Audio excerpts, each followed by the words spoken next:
GuardianWaterServices.com.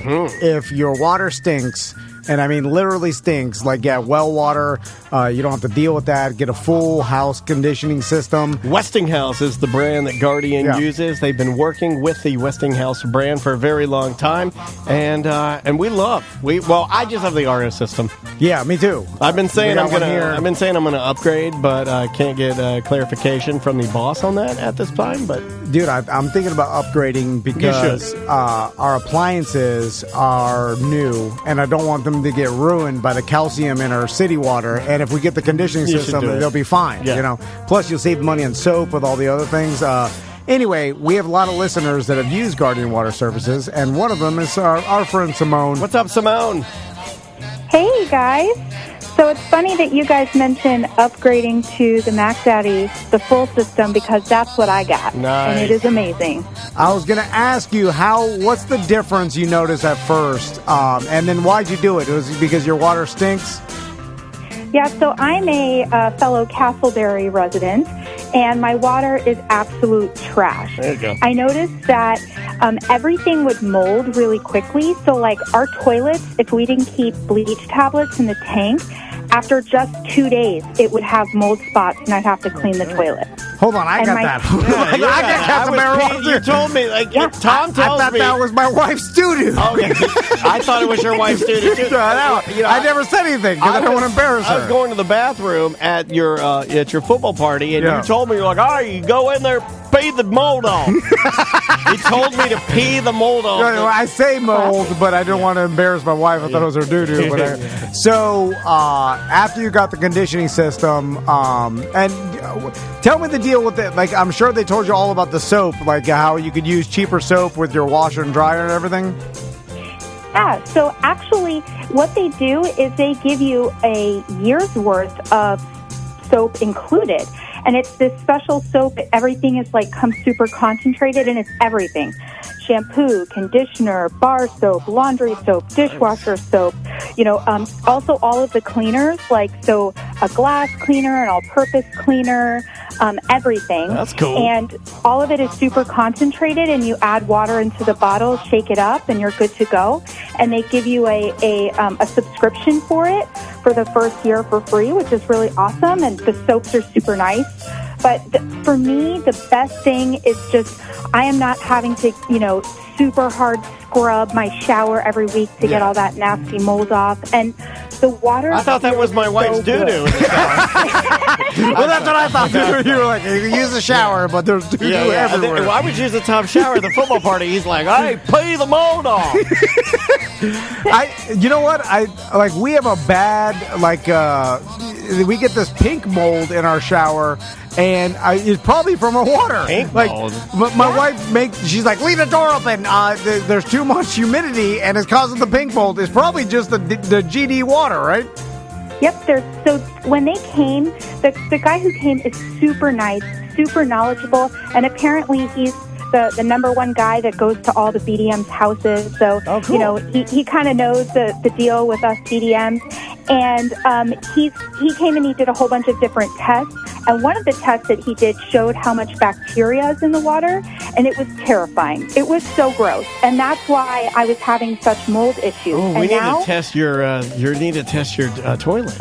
This is 100% your wife's doo-doo. I'm sorry. Your toilet, everything. Sir, this can only be caused by one thing, and that's your wife's big fat turd. So, Simone, since you use Guardian Water, you're eligible for a free Gabriella plant. Oh, well, she's addicted to it. Simone is a Gabriella. Simone, you already got it? She's a Gabriella I did, plant. and I love it. Yeah, she goes to there weekly. I know. You need to ease up on the plants, lady. I can't help it. I did just get a whole bunch of coupon codes from them, and I'm really resisting not to. Because their plants are awesome. To buy more. Their plants are incredible. We should have a BDM plant swap party. Let's do it. Yeah. I want it. And speaking of plants and water, some different kinds of plants, like the prayer plants, the calatheas, they require distilled water. So I was having to buy bottles of distilled water because they can't handle tap water. Now I can use the water right out of my faucet. Yeah, the RO water because it's purified totally. Know anything about that. I use RO for my plants too because there's too much chlorine in the stinky Castleberry doo-doo water. I didn't know that. Exactly. Well, Simone, thanks so much for supporting our sponsors. We appreciate it. And have yourself a great weekend. I will. Thanks. You guys too. No problem. And that's the rest of the story. Hello. This is your Mediocre Time with Tom and Dan program. We hope that you will find our presentation precise, joke heavy, and just right. Thanks.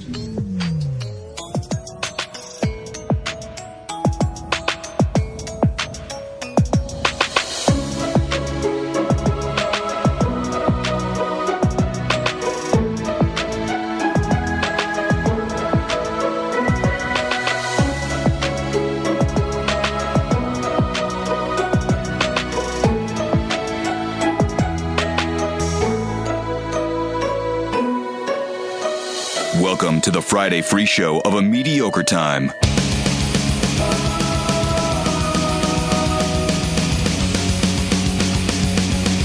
It's Wife Titty Friday. Yep. Wife Titty Friday. I think, buddy. Crystal, you turned my headphones all the way down because I don't hear anybody. Oh, no. Oh. Oh, already got a cat Now I fight just in hear there. music. These bitches are already fighting. Snarf, snarf. They set the room too long. Too many crows. I didn't know which knob to turn. Oh, Just turn a knob. Yeah. Their cycles will start aligning. Is that real? We got the clot sisters. Yes, it is real. It's very real. That's not real. It's real. No, that ain't real. Happened to They're mansplaining periods to us. Next you're going to tell me. Right. Yeah. Yeah. Well, next you Okay. guys are going to tell me these vaccines work. I never knew what mansplaining was until just now. I always thought mansplaining meant that you spread your legs real wide and your balls fall out. That's man spreading. Splaining, different. spreading, whatever. Welcome to A Mediocre Time with Tom and Dan. I'm Tom.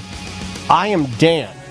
Our wives are here. We're doing a little bit of a weird Friday free show because we're going to Colorado, so it'll be out a week. Not we're going to Colorado. Yeah. You are going to Colorado. You going to take that shit? Yeah. I wouldn't do that. I wouldn't let her talk to me like that. So basically, a couple things to plug. First, Sofa and Suds this year, November 14th. Indeed. We're doing it a little earlier than the past because of We how got to things get in worked out. front of how these things shut down. We don't want another Johnny scenario on our hands, Yeah. so we're going to put it out there into the universe, positive energy, and hopefully we can get in, get out. So it's not the weekend before Thanksgiving. It's 2 weekends before Thanksgiving. So just mark it down in your calendar. Yes, sir.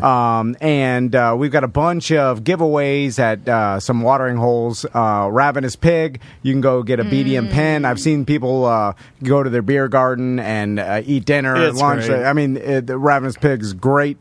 Get yourself a 5 points IPA and sit there. Or if you're like me, you sit there all afternoon. It's nice. Just watch Yeah. soccer or Yeah, football. I know they've been doing big football weekends. yeah, it's fun, man. Yeah, and then just ask the bartender at the beer garden for a BDM pen, and he'll give it to you for free, and that tells them that we sent you. Hollabox, they, of course, have their big Oktoberfest celebrations that are starting in late September. If you go by there, I know we gave Chef Pat some BDM gibbets. Yeah, so we gave him ask a bunch of those. He loves it when you say hello. Chef Pat's the coolest. In fact, he came out when you were there. With, So it was Macy's recital down there, and we went with a bunch of her dance friends, and we were just sitting there, and he brought out a bunch of Kinder eggs, and he was He's like like the god. star, the Yeah, god. Like yeah. all these kids were They're like freaking out. they're like, he's in "Whoa, his he full just chef brought-" gear. He's walking around the restaurant Yeah. giving like little kids like Kinder eggs. They look at it. They're like, "Oh my god! Oh my he's God, a it's rock star!" Santa! Yeah, exactly. Kinder Klaus. Yeah, good place to go. Also, Hourglass Brewing in Longwood and Hourglass We got Tap a Room. lot of great people we're partnering with Yeah. right now, man. It's only too many to list. This place has pinball machines, video games, axe throwing, 40 taps between. I think they have 40. Yeah. They're always cooking up brand new beer. Live art installations inside. You can see Pabone's art there. You can pick up limited edition art there. Yeah, free. Just asked for a Tom and Dan print, and with buying a pint, and you can get one of those for free. Also, they got gibbets there. They've got stuff in their vending machine, Tom and Dan stuff we just added. Yeah, we got some magical stuff in there that you can check out. So all that, and just put it up on social media. That helps us out. Yeah, share. We like it when you share, like a quick photo, even if you don't like being in photos, a quick photo of your hourglass pint glass, and you just tag us in it, goes a very long way with these guys. So our wives are here. How you guys doing? Hello, wives. Good. Hi. Looking beautiful as ever. Yep. Actually put on real clothes to come and see Appreciate that. Mm-hmm. So what do you guys want to talk about? I'm open for anything. What is a gibbet? The things I put on my Crocs, those little things. They're little charms. Yeah, you they're can called- stick in your Croc holes. hasn't taken over your house. No, they wear shoes in the van. Tom hates Crocs. I don't wear mandates Crocs, it. He mandates it. Yeah. Crocs they're so convenient and they're cute on kids. Yeah. Yeah, the kids can wear. My wife can wear them. I mean, nothing. You said that they're I don't nerdy. want to wear them. Well, nothing. Hold on. I'm not. If you're wearing that umbrella hat, you can wear Crocs. that thing is embarrassing. That's true. That is true. Which It's not a hat. It's an umbrella. But you're I wearing just don't. It's hands-free umbrella. There you go. Hands-free That's all it umbrella. Did you buy that purposely to Yes. make it? I bought it. I sought it out. Here's the thing. I used to have this metallic umbrella that was just for the sun. So when I would go out like to Epcot, I could carry You it. had a sun umbrella? Yes. I have never met a person that had a sun umbrella. No, but it's like metallic, so Yeah, it reflects the sun. Sure. It's cool under there. Yeah, Okay, but you it's- guys don't know what you're missing. But it's and then, burning everybody else around you because you're just like lighting well, them up. they need to get their own sun umbrella. So anyway, that one broke, so I was looking for a new one, and I found that instead. And it's amazing. It's metallic. It's got a vent. And the top vent, I didn't show you guys this part, but it inverts to go up like this. And you're okay to suck the air What, out. so you can put fruit in it. It's like a little bowl. The banana. And you're okay Listen, with when wearing I'm this? kayaking or something, I y'all mean, are going to be jealous. Wait, when do you go kayaking? Hold on a second. They are forever kayaking. Are you crazy? They We call go them the canoeing. kayak vans. We go canoeing sometimes. and And I'll be in the shade, cool as a Hey, cucumber. I'm not anti because I wear Crocs, so I'm cool with it. This guy's hating on everybody's fun. He likes to yuck on people's yums. Well- So when I saw it, I go, hey, not for me, but I like the idea of it, and I would try it at least. the straw hats, so that Rain gets fine. through those. And then they get all warped. This covers. This is over my shoulders, Mm-hmm. and it covers the top half of my body. I'm kind of with Crystal on this one. Listen, if I'm at the beach and I got to come out from underneath the sunshade, it's hot. Yeah. It's uncomfortable. Plus, I've seen the quality of your straw hats, sir. I'm just saying that it's nerdy and It's nerdy. embarrassing. It is nerdy. Yeah, I mean it's the. I was a it's- little perplexed that you opened it inside. It's a nerd mom. No, she's trying. I to just wanted to model for TC. Yeah. He didn't know I bought it, so I said, "Look at this You should cool have thing come I out got." nude. Well, I knew Right? it was videotaped. I like wearing cowboy hats, and I do it all the time. Yeah. nude. Yeah, I just like it's a funny thing. I like to have one item of clothing on that's like a weird item, and Like then be socks. Yeah, like socks and nude, or cowboy hat nude, or I'll do suit jacket fully nude, and I'll just walk in, and Andrea will be standing there, and that's what she has to look at, and I'm like just full tuxedo jacket, but nothing else on. If I have socks on while I'm naked, I feel more naked than if I had no socks. He told me that. He says you sleep with socks on, and Yeah. he even makes love to you with socks on. No, I make I love- take I 'em didn't off. say that. I didn't say that. No, I take 'em I off. make love to you with your socks on, but I hate it. You look down, it's like looking at two little stuffed animal legs. Yeah. And then I'm like, is there cream in there? What? What? In the where? socks. They put cream in your I sock. didn't know where you were going with that. No. You lost me for a second. Which is like he can't Old take cream it off. sock over here. Remember that There's guy cream in that there. came in here with Monique?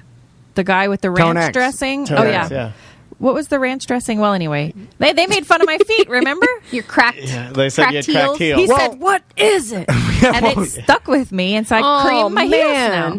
She was traumatized by Tone Yeah, X. but I got Well, you don't I got wanna a get cheese what- grater in the shower. I cheese grate my feet, Yeah. and then I cream them up You don't before want I go to bed. Yeah, you don't want to do what he does. He's got a permanent line in his foot He's got a lot of issues. where with it his feet. cracked, and then he got dirt in there, and then it sealed over. It's like sealing a demon. tattoo. It's like That's a Florida tattoo. That's like sealing a demon behind the, and then Yeah. he's like, in 1,000 years, I'll re-release myself and take It's like over the world. kids from like when you were growing up that accidentally stabbed themselves with a pencil and then I have that. I have the same thing on my heels. Yeah, I don't think you can live in Florida as a young man or little boy and not have that. Just got to get a cheese grater. Yeah, I have one on, not on my heel, but in the center of my foot, where something happened as a young boy where I got stabbed with something, like it must have been like a stick at Blue Springs or something, with some black mud on it, and the black mud is still in my body to this day. That black mud, that stain from whatever happened as a young man, and it's been there for, I ain't never been there for 35 years. Thankfully, I don't have any of that. How does that happen? I don't know.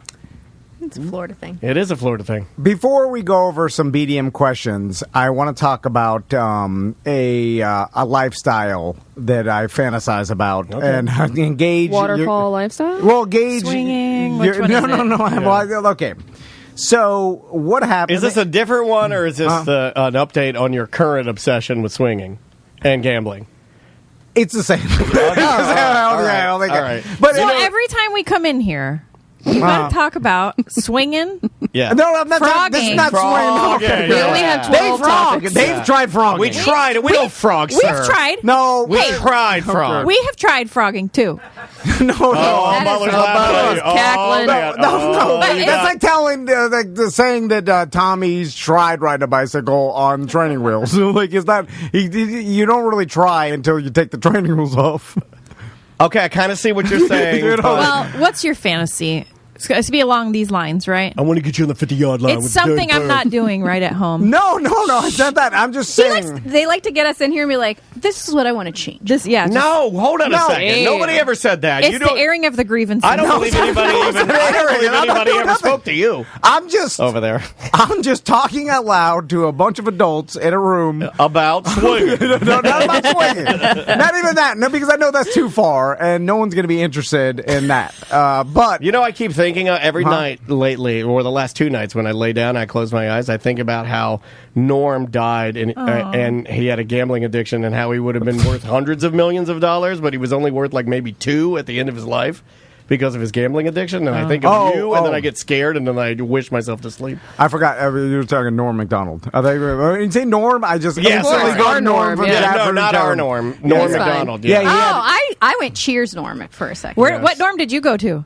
We have a big fat zone named Norm. That was, He says he Vaseline. You guys are all on 3 different Norms. Yeah. He sends you sweet messages at night. No, he puts Vaseline on his feet at night. Oh. And I'm like, gotta keep them clean. even though Norm McDonald did gamble away a lot of his fortune, I'm like, hey, we had fun, right? Still rich, yeah. But he had that it was his money to lose. He's doing fine. He didn't die poor. No, I mean, he's fine. He was doing just fine. Although he didn't have, I think he has a son, but he'll get something. Anyway, so, he's a bad gambler, I heard. Anyway, so like we had a first NFL season get-together barbecue at my house, right? Mm-hmm. And so now this is, like, let's say we do this in 20 years or 15 years. Kids are out, it's not, in what we just did, there's too many kids around, it's not appropriate or whatever. But say we do it again in 20 years, and everybody's sitting there, we're watching the NFL, and then we're sitting in the hot tub later. And my wife just pulls one tit out? No. And then it's like, why not, take our clothes off? Just get nude?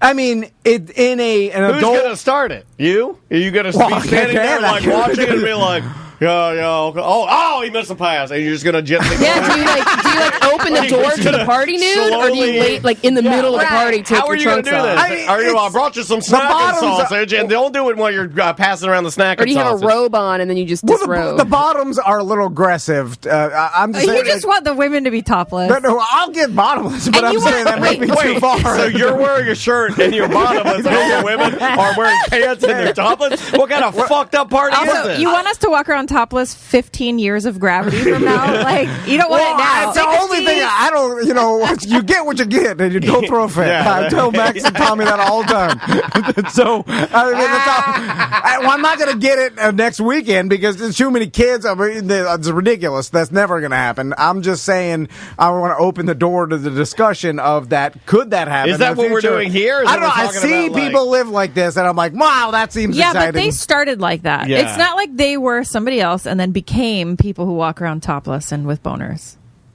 Sorry. I don't think they walk around with boners. Okay, but I was just referencing that time on the boat that we had. Remember? Which one? Was there a boner? I don't remember any boners. On the swinger houseboat? Yeah. There were boners on that boat. Yeah, I was really drunk though. It wasn't a bear one, but I saw a boner. A bear boner? I've never seen a bear. It wasn't bear. Oh, like in his swim trunks? Yeah. Well, the swingers were topless, like the wives. Yeah, that lady had her tits out. Kissing each other's boobs. Yeah. I didn't see him sucking titties. Yeah. Like the ones. I didn't see any of that. I was downstairs looking at the Xbox. The one husband was with the other wife. And in the hot tub. Then the other ones switched and they were doing all that. But we're not going there. Straddling him while he was driving like a Tommy Lee style. And I was sitting there. I'm like, well, he didn't look like he wasn't having fun. Right? Yeah, I did. Like 10 plus years ago, so it was, everything was high and tight. But you're talking about 10 years in the future where everything is not going to be high and tight. Well, that's the only thing reality. that be high and tight is my attitude. Well, it's gonna get worse. I thought it gets better. Oh no, crotch when you get older. Better. No, the body gets worse. The attitude gets worse. Hold on. Everything gets worse. No, but it should. Well, then why are we here? Yeah, it should be opposite. Like it should go away from each other. Nope, you're going to keep that as a fantasy because. Sorry, buddy. I'm just throwing it out there. I don't know. I mean, I'm just saying what I want now. Who knows? Well, would you? Okay, like the Grand Canyon wasn't formed in a week. Let's start. Okay, exactly. Take some time to whittle it down. Yeah. But why do you want to see? You want to see Daniel naked? You want to see your friends naked? Well, okay. Yeah, I don't want to see. The question is yes. Let's talk about the last party. Tony Rage was there. Juan and his lovely wife and child were there. Tony Rage and his lovely wife was there. Yeah. So if Chrissy or Juan's wife, who and I won't even say her name. She's a librarian. Don't get her involved. She comes out and they're just coming and they're just walking around topless. You mean you wouldn't freak out or act weird? I think you would act weird. So weird. Yeah, though TC, it's funny. You're so awkward already. You're the most awkward person. I know. You're so awkward. So like you're the one who wants these things to happen that are going to make you act awkward. Yeah, but you're not going to know where to look. You're just. And then what if you get an accidental boner? No, I don't get those. How do you know that? It's on purpose. Okay. All the time. You're just going to stand behind the grill so nobody can see you. Well, you stand by the grill with a hot boner. It just ups the level of overall fun entertainment. No, just like no, I don't know whimsical. Because it would be weird. Like. Right now it would be weird. It adds a little, sexual, like, oh. Here's the thing. I would be okay with being invited to that party, but I don't want that party at my house. So, like, those parties, you'd want to be one of the people in the background of the videos where the girl's, like, sucking dicks. And then you see the girl in the background who's holding the cup, and she's just like, I'm just here for the free beer. You're like, I want to be that girl. Yeah, I'm with you. No, the Korean parties. Sucking. And it wasn't like... On Sunday, it wasn't like we were laying out or anything. We were sitting there. So I'm going to sit there with my. Tony Rage's wife was laying out a little bit. I monitor the laying out situation too because I'm not too far away from the dartboard. I'm not that far away. I'm not. He's right there. I'm not here, Daniel yelling, stop. I saw what was happening. I saw Tony and his wife go over and use the chaise lounges. Yeah. I saw that happen. Daniel's letting me say it. Like he's not jumping in front of me. Look, you're your own my man. Mouth shut. You're your own man, and I'm following you to hell. You're just hoping that I'm like, Crystal, want to go on the swing set? Nobody's using it. What if we kiss once? No, come on. It's not middle school. Hold on. I'm getting I got a little boner there. Wait, what happened in your middle school? When Crystal said that, I was testing myself. I was like, wipe your mind clean, because that's a thing I can do. I was like, wipe your mind clean. And she goes, what if we kissed? I was like, hold on a second. Normally that doesn't do anything, but No, I know. I know what you're saying now. It's I'm just saying. Now, if Andrea said, "Hey, we're going over for the watch I'm going football," down the slide. Well, if she was like, "I'm going to what was that, nerd? That didn't make any sense." I'm going down a slide. But like if somebody said that, naked, yeah, with oil. Oh, an oil slide. I said that slide is. It hasn't been used in 10 years. It's covered in. You're gonna get a lot of dirt. Go too far. I'm gonna ask you to go down naked. The oil slide. I'm gonna make you go down an oil slide. Wait, no. Tom orders that big ass the inflatable slide. He's like, guys, I know the kids aren't here anymore, but I ordered this big slide. I got an oil slide. Yeah, me and Andrea are like rocketing down a slip and slide. What'd you guys do last night? Feet first. We just rented a child's inflatable, and our wives rubbed their oil pussies together. That's too far. I mean, if that happened, you're saying that it would be a bad time? It would tear the company apart. It would. All right, because we'd all be awkward the next day, and it'd be like, I can't look at you guys in the eye anymore. You got to do it with strangers. This is and fuck inflatables at any birthday party moving forward, because I'd see one and be like, I know what this motherfucker wants again. And triggering you want the oil slide. Listen, and I know me and Daniel, we have a tight bond. It's an unexplainable type bond too. That nobody knows that nobody knows where it begins, where it ends, or how it started. And no one knows. And we can look at each other's eyes, and we're like, just never think about it again. And then we'll never mention it ever again. Ever again. But we know it. We just have to make sure Butler's not around. Never tell Butler. He's like our Loki. He'll ruin it. Always sneaking around, turning into things. So that's it. That's all I had. So we got some BDM questions. Right? No, but the other thing that would happen. Totally, because it's your life. We're all there naked having a good time. Your kids are at college, but that is the one weekend they decide to just come home surprise, Mom, Dad, we're here. And they walk in. Your house, so that's only for your kids. I'll put a sock in the door. They'll know. Wait, what door? I thought you were out in the pool. On the front door. That's it. The whole house is socks everywhere. Socks. Yeah, all socks. And I'm not saying they're completely nude. I'm just saying, you just want tits out. I think he does just want tits out. It's like I'm self-conscious sitting here on this couch, right? Right. With this baggy shirt on. I keep good. but I'm going somewhere here. Gotcha. I'm self-conscious right now in a baggy shirt sitting on this couch with people who I know for a long time. Yeah. You think I'm going to walk around without a shirt on in front of anybody?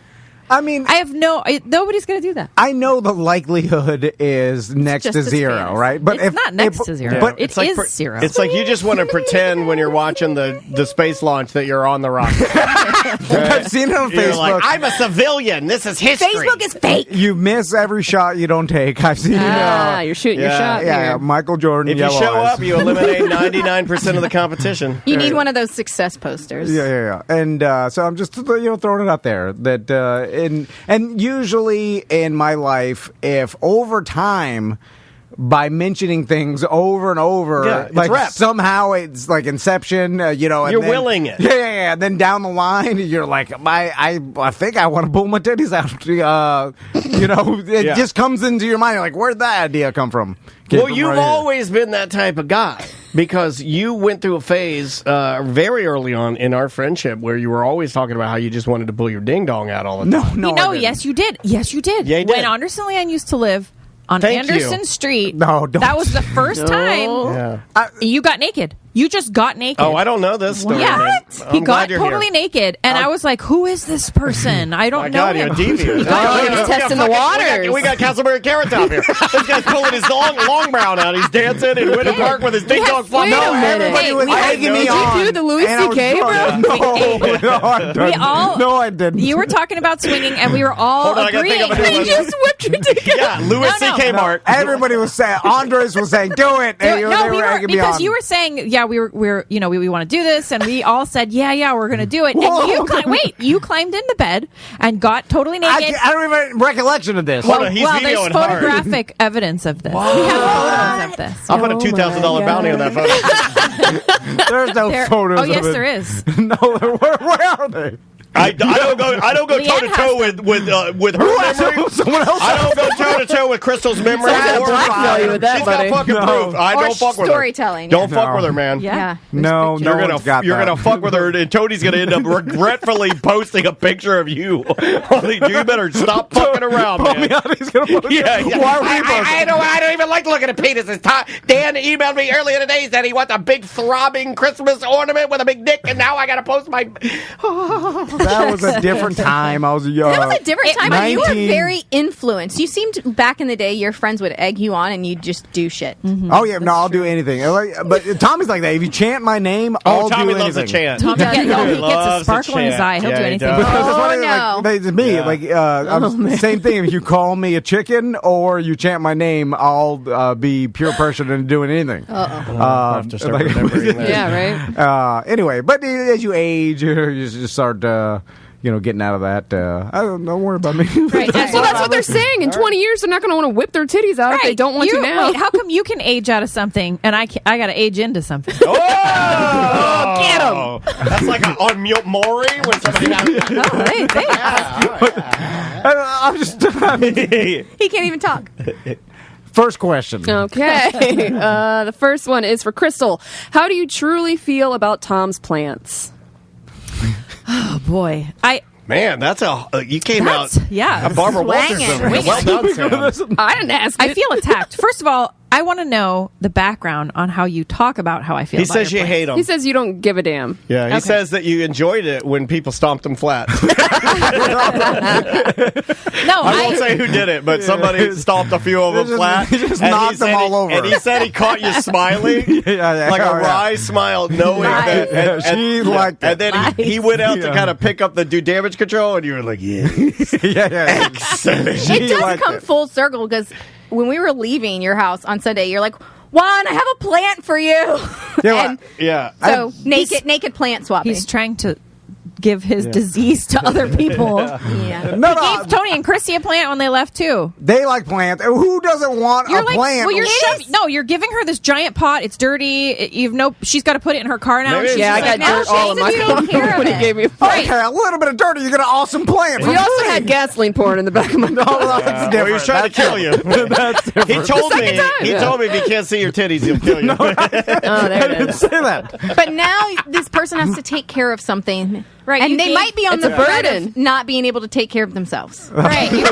Hold on. Are you? Because I gave you a bunch of plants.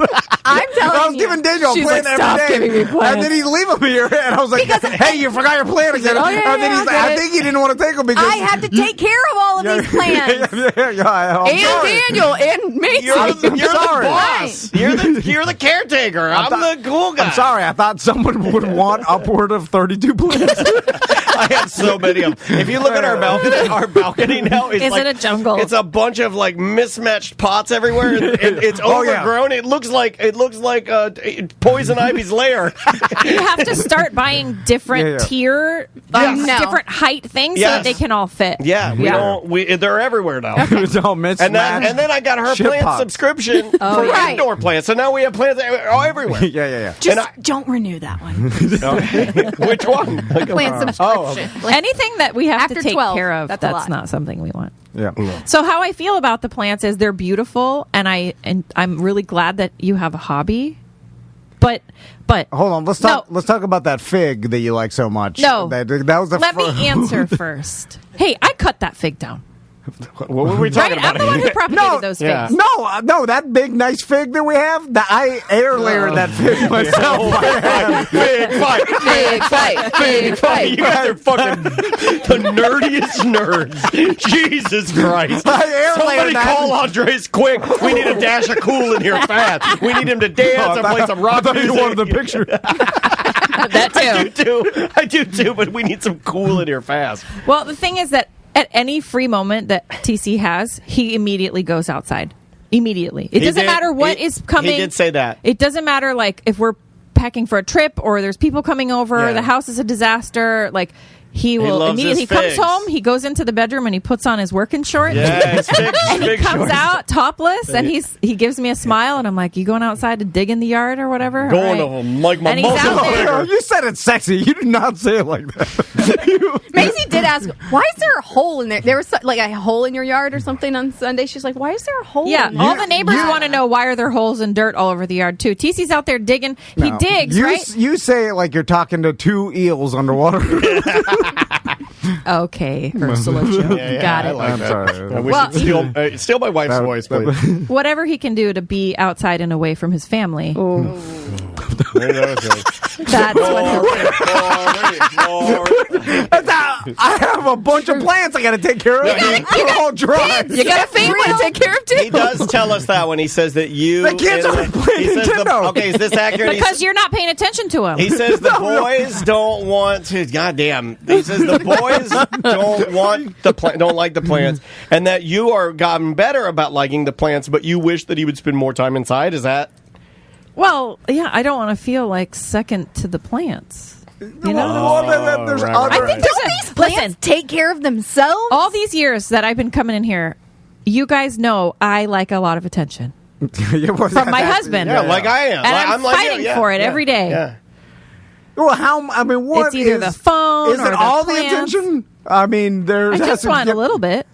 Well, I mean, you know we what? live together. Can you set a timer on your phone? You get 30 minutes a day. That's it. You know, when the timer goes off, if you water you're back your inside. wife, so, you know, if you water and cultivate your plants at the end of the day, your garden is beautiful. But if you water and cultivate a woman's heart, you'll get a blowjob. That's true, and I've told I'm him serious. That's true. I write that down, Sam. It's a little vulgar. I'll work on the ending. I feel it's a little like how I fire people with giving them You've never fired it. Oh, yeah, the impossible task. I give them an impossible task, and I know they can. And I think that's a little bit like the blowjob promise. Or life. Where she gives the me blowjob promise. I never read that version of the book. No, well, Crystal's like, you get unlimited blowjobs if you do. Unlimited? She said Whoa. that. If you do. That's a keeper. I've never even heard the term unlimited. I didn't know there was an unlimited plan. We have a friend who offered and followed through with unlimited blowjobs for 1 year. Oh, for a puppy. For a puppy. Yeah. Oh, wow. I don't believe it. I don't believe demand. it. I have to, on demand. I have to ask him personally I'm on the shook. side. She told me. I am actually rattled. I do not believe No that. way. She told me. I believe her.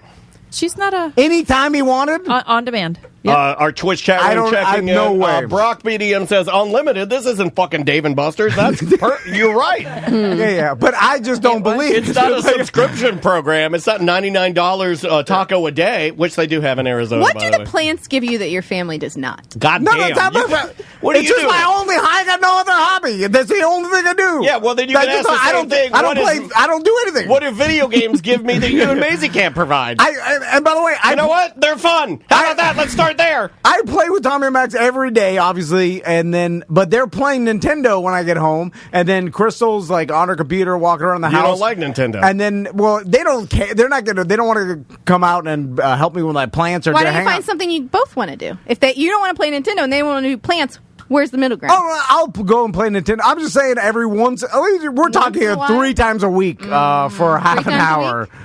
Anyway, I'd like to thank that listener for the question. all right, I'll kill my plants. You want that? I'll go home. I'll kill them all. Hey, if you want our TikTok to pop off, you'll do a 3-minute video of you rage stomping your stomp them all flat. Rage, you gotta We love the plants. They're pretty. They've prettied up. But you know what's going to happen? I'm going to stomp them all and throw them all in the trash. And then I'm going to get home on Monday. The kids are going to be playing Nintendo. You're going to be on your computer. I'm going to sit there mad on the kitchen table. On the table. By myself. Just like, that's it. I could have been taking care of my plants. I'm just sitting there mad. That's what will happen. Yeah, but they'll be happier knowing that you're mad. We went over. And that's what it's That's what I mean. We went over to the coast. Look how miserable Look, it is. we did. That's what we wanted. That's what we did. It's like when you release your stepdad's bird. Yeah. Sometimes you just got to make them mad. Yeah. It's funnier that way. Anyway, next question. All right. The follow-up, this is for Andrea, same guy, asked, how do you truly feel about Dan's Microsoft Flight Simulator? Do you still hate it? Not as much as Crocs. She fucking hates Crocs. No.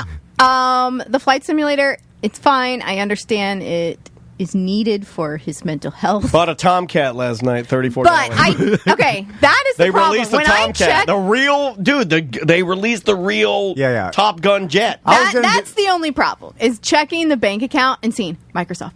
I overdrafted. I really did overdraft. What do you have to keep paying for? I buy these planes. Digital planes. Digital planes. See, you could have that. See, count your don't. At least I get some they're nice all foliage. like- Yeah, and it's plants not are like- healthy and they're real. It's not like $5. It's $29.99, $34.99. Oh, That's she the did only- look because that's yesterday the- was $34.99. Yeah. You did look. You I did, I and know. I'm just like, hello. And did I did because I don't want the listeners to think that because we do exaggerate, but I did overdraft. buying I He just buys. Because it's too easy. I need to go. I'm not a math guy. I hate business math, and I hate even looking at my bank account. Don't buy anymore. There we go. Okay, that's all you got to say. That won't work. Yeah. TC doesn't. No, you just got to check the business account because I'm a texter. No, I don't check that. Yeah. Well, then we're fucked. I didn't get my check yesterday in the mail. But I got a plane. Hey, I didn't get mine either. How often do either of you listen to the show? We've answered this already. I check in on Twitch regularly. I don't listen. Sorry, guys. Hold on. My wife will listen if she's on it, So which is... you should say hi to yourself right now. An odd... Weird. I just got nervous. Yeah, because I know, yeah. No, I like to listen back to torture myself and hear how stupid I sounded. No. And I do not listen to Yeah, self-esteem issues. I'm a little less crazy, right? You guys are meant for each other. Yeah. It doesn't explain my relationship, but there's a lot going on here. I like it. Yeah. All right, this says, Tom always thinks that Crystal won't believe him if he starts being romantic. So I want to know, Crystal, are you truly weirded out if Tom gives you a compliment? Would you think he has gone insane if he texts you something like how hot you are and how he can't wait to see you, or would you welcome it? At this point, it would be weird at first. All right. But I could get used to it. Right. If you keep doing it, then it'll be the norm. Yeah. Don't say it'll be the norm. You got to start propagating this. Oh, Andrea with the plant reference. Nice. That was pretty good. Yeah. I got to give you credit. Is there some program that I can, like... An app that you want just to send her nice messages? Well, I can just... For sure. Put them in there, and then it'll auto-send. Yeah. Like I can set it.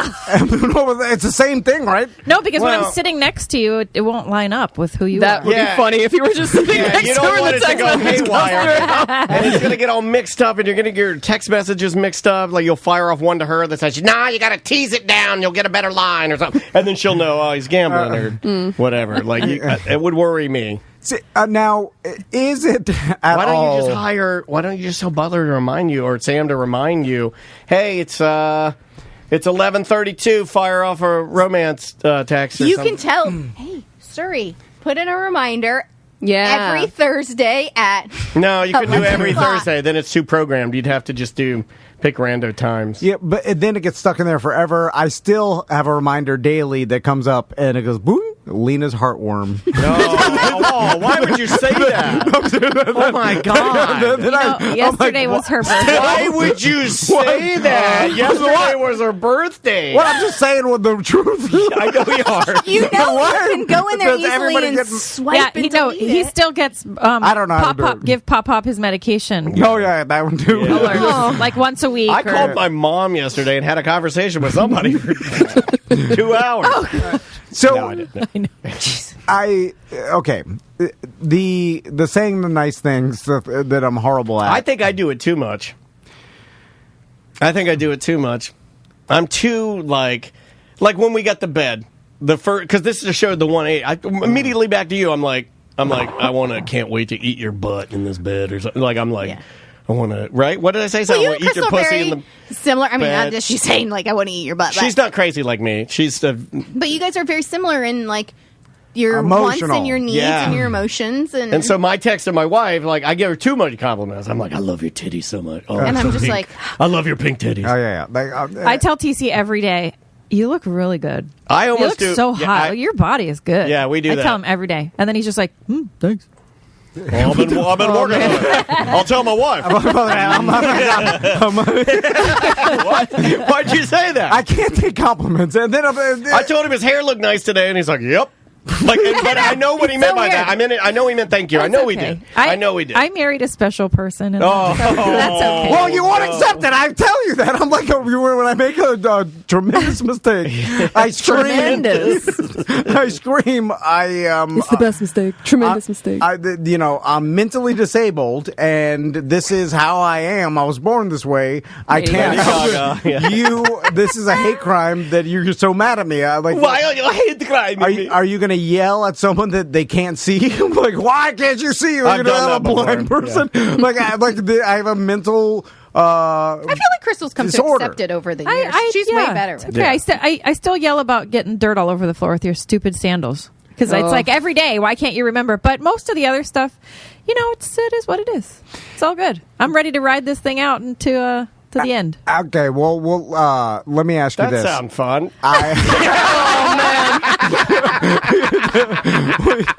You know what? I'm ready to. You know what? I guess I prepared myself. I'm ready to try skydiving for the first time. You sound like Bruce Willis in Armageddon. I'm not going back. Yeah. Stay on the moon or whatever the hell you're at. Anyway, this may all be for nothing, but I'll give her a go. So I love you, and that that I think you're beautiful. So it's hard for me to keep telling someone, but I know that's how normal humans work, where they want to be reminded by their significant other that that their significant other loves them and thinks they're beautiful. And I just think, well, of course I love you and think you're beautiful. Yeah. So, how do you not know that already? Like, so why do I need to? I think he's gotten a lot better. Around here, he says, "Thank you and please more." And and what I mean by that, but no, he will. Like he'll go beyond. I appreciate this. But hey, let me put it this way. So my whole life, and I've figured this out just recently with my therapist, I've always been left alone because, it's Andrea, she'll get it done. Same with like work, but that is somewhat of a detriment because you do need to be checked in on, and you do need somebody does. I need somebody to say, "Hey, I know that you'll get this done, but I just want to see how you're doing." Yeah, I don't do that. My family has always never worried about me with homework. You never have to worry about Andrea; she's fine. Yeah. But you still want somebody to check in on you, right? So it's that kind just of thing. Because you can do it. You know that you love her and everything. She still needs a check-in. Don't let her talk to you like that. Sorry, no, I know. That's and then I need to. I want to check in on you more now. I will. Thanks. I promise. Yeah, it's good with friends too. Yeah. You just need to check in on people because it's true. Andrea's got all her stuff together. She's out here talking to Mo about stuff. She's going to copy me on an email to him, and I'm like, I should have done that 7 years ago. Thank God for Andrea. I told you, Andrea will do it. She's good for her. Yeah, but she's right. She needs some support too. She's a rock. I don't check. She's always fine. Enough. I don't because I know she'll always be fine. Right. That's what I think. I'm like, she'll always be fine. You know what? It goes bigger than that. I'm fine because of her, and if she dies, we're all fucked. So I know that too. Oh shit. She's not fine. Oh God, me, selfish. Oh, what am I gonna do? Yeah. Right, but no, I'm saying yes. Your wife knows that you love her and you cherish her and you think she's hot, but check in on her. Tell her that. Yeah, I know. I wrote that down. I put that in the app. Do you need me? Do you need me to remind you? Yeah. That's my problem. Listen, 5 years after I die, he's still going to be getting a reminder that says, "Tell Crystal she's pretty." And then right after, Lena's heartworm. Anyway. Too real. Next question. That was good. My God. Has Andrea ever had an "I can't take this anymore" moment and just put herself on a timeout from Dan? And has Crystal ever actually fantasized about stuff Seth has said in regards to her? Good Lord. It's called I've started going to therapy. So look, I drove her to therapy. Everybody, seriously, I've always dreamed of driving somebody to therapy, and I fucking did it. But I highly suggest. I'm going to the same therapist as Daniel. We just do not go at the same time, and we have an agreement with our therapist. She can use things in each other's sessions. The fuck open. It's easier that way. I will be honest with you. In the last few months, Daniel and I have had way better communication because of it. So I highly suggest going to the same therapist. And it's do weird. You feel like it hinders you from saying something you would say that you don't want her to tell him? No, because I feel like the therapist will. It's like no bullshit. It's all out. I can say it, and I feel like the therapist is not going to if she in a bad way, right? If she needs to bring it up to him, she's not gonna. Yeah, she just calls me on my bullshit. If I say something and that's not accurate, she'll be like, "Well, Andrea said this," and I'll be like, "That's probably a little more accurate." You know what I mean? Like, I don't know. It's not that I'm going to go in there lying. I don't. And that's the one thing I used to tell somebody you and I used to work with, a big fat piece of shit, that that why go to therapy if you're going to lie? I mean, what are you doing? It is pointless. Yeah, I mean, you're really what are you trying to do? You really are wasting money, and then if you're insurance, whatever. What you're doing is making yourself. You're validating your craziness. Yes, right. You make yourself feel better. Well, so like my therapist told me everything was fine. And if you do the math on that, then you'll understand why that person was doing that. But so it works. But yes, but so it's not for therapy has everybody. helped me. Yeah, sometimes it's more personal, and sometimes you don't want to maybe share it. But I do like that because I think it keeps me a little more accountable. I kind of used what you've done with our business as the example. What? Our therapy, but like the accountability that we have, and then how people can benefit and use Gabriella plants or the True Leaf promotion we have where you can get free stuff from them. It's like being accountable is important. And that way, if I do go in there and maybe I'm not quite as committed to the conversation as I should have been, that maybe our therapist can right the ship with. I love therapy. I think everybody should go to therapy. I run from it sometimes because it can be hard. But I did call and make you an appointment today. Yeah, she did. I went there and then I talked and I figured it out myself. No, I was like, I know more than this person. Listen, everybody, imagine the therapist is somebody that TC is interviewing. And then he just talks and asks the questions, and then he answers the questions, and 45 minutes later pays $95 and leaves, and that's it. Like she never got awarded. This is therapy, then. Am I your therapist here? Oh yeah. This is. Sam figures out a lot of things. I mean. Yeah. Like how I grift everything. This is just basically free therapy that I get paid for. Yeah. So let's do a couple more questions. What was that? Wait, the other one was: would Crystal actually ever fantasize about stuff Seth has said in regards to her? What has he said? I don't know what he said. No, all the jokes. He's basically just saying he'd bang you and stuff. No, I've never fantasized. He definitely would suck your tits at one of Tom's parties. But I think, what did you think of his car?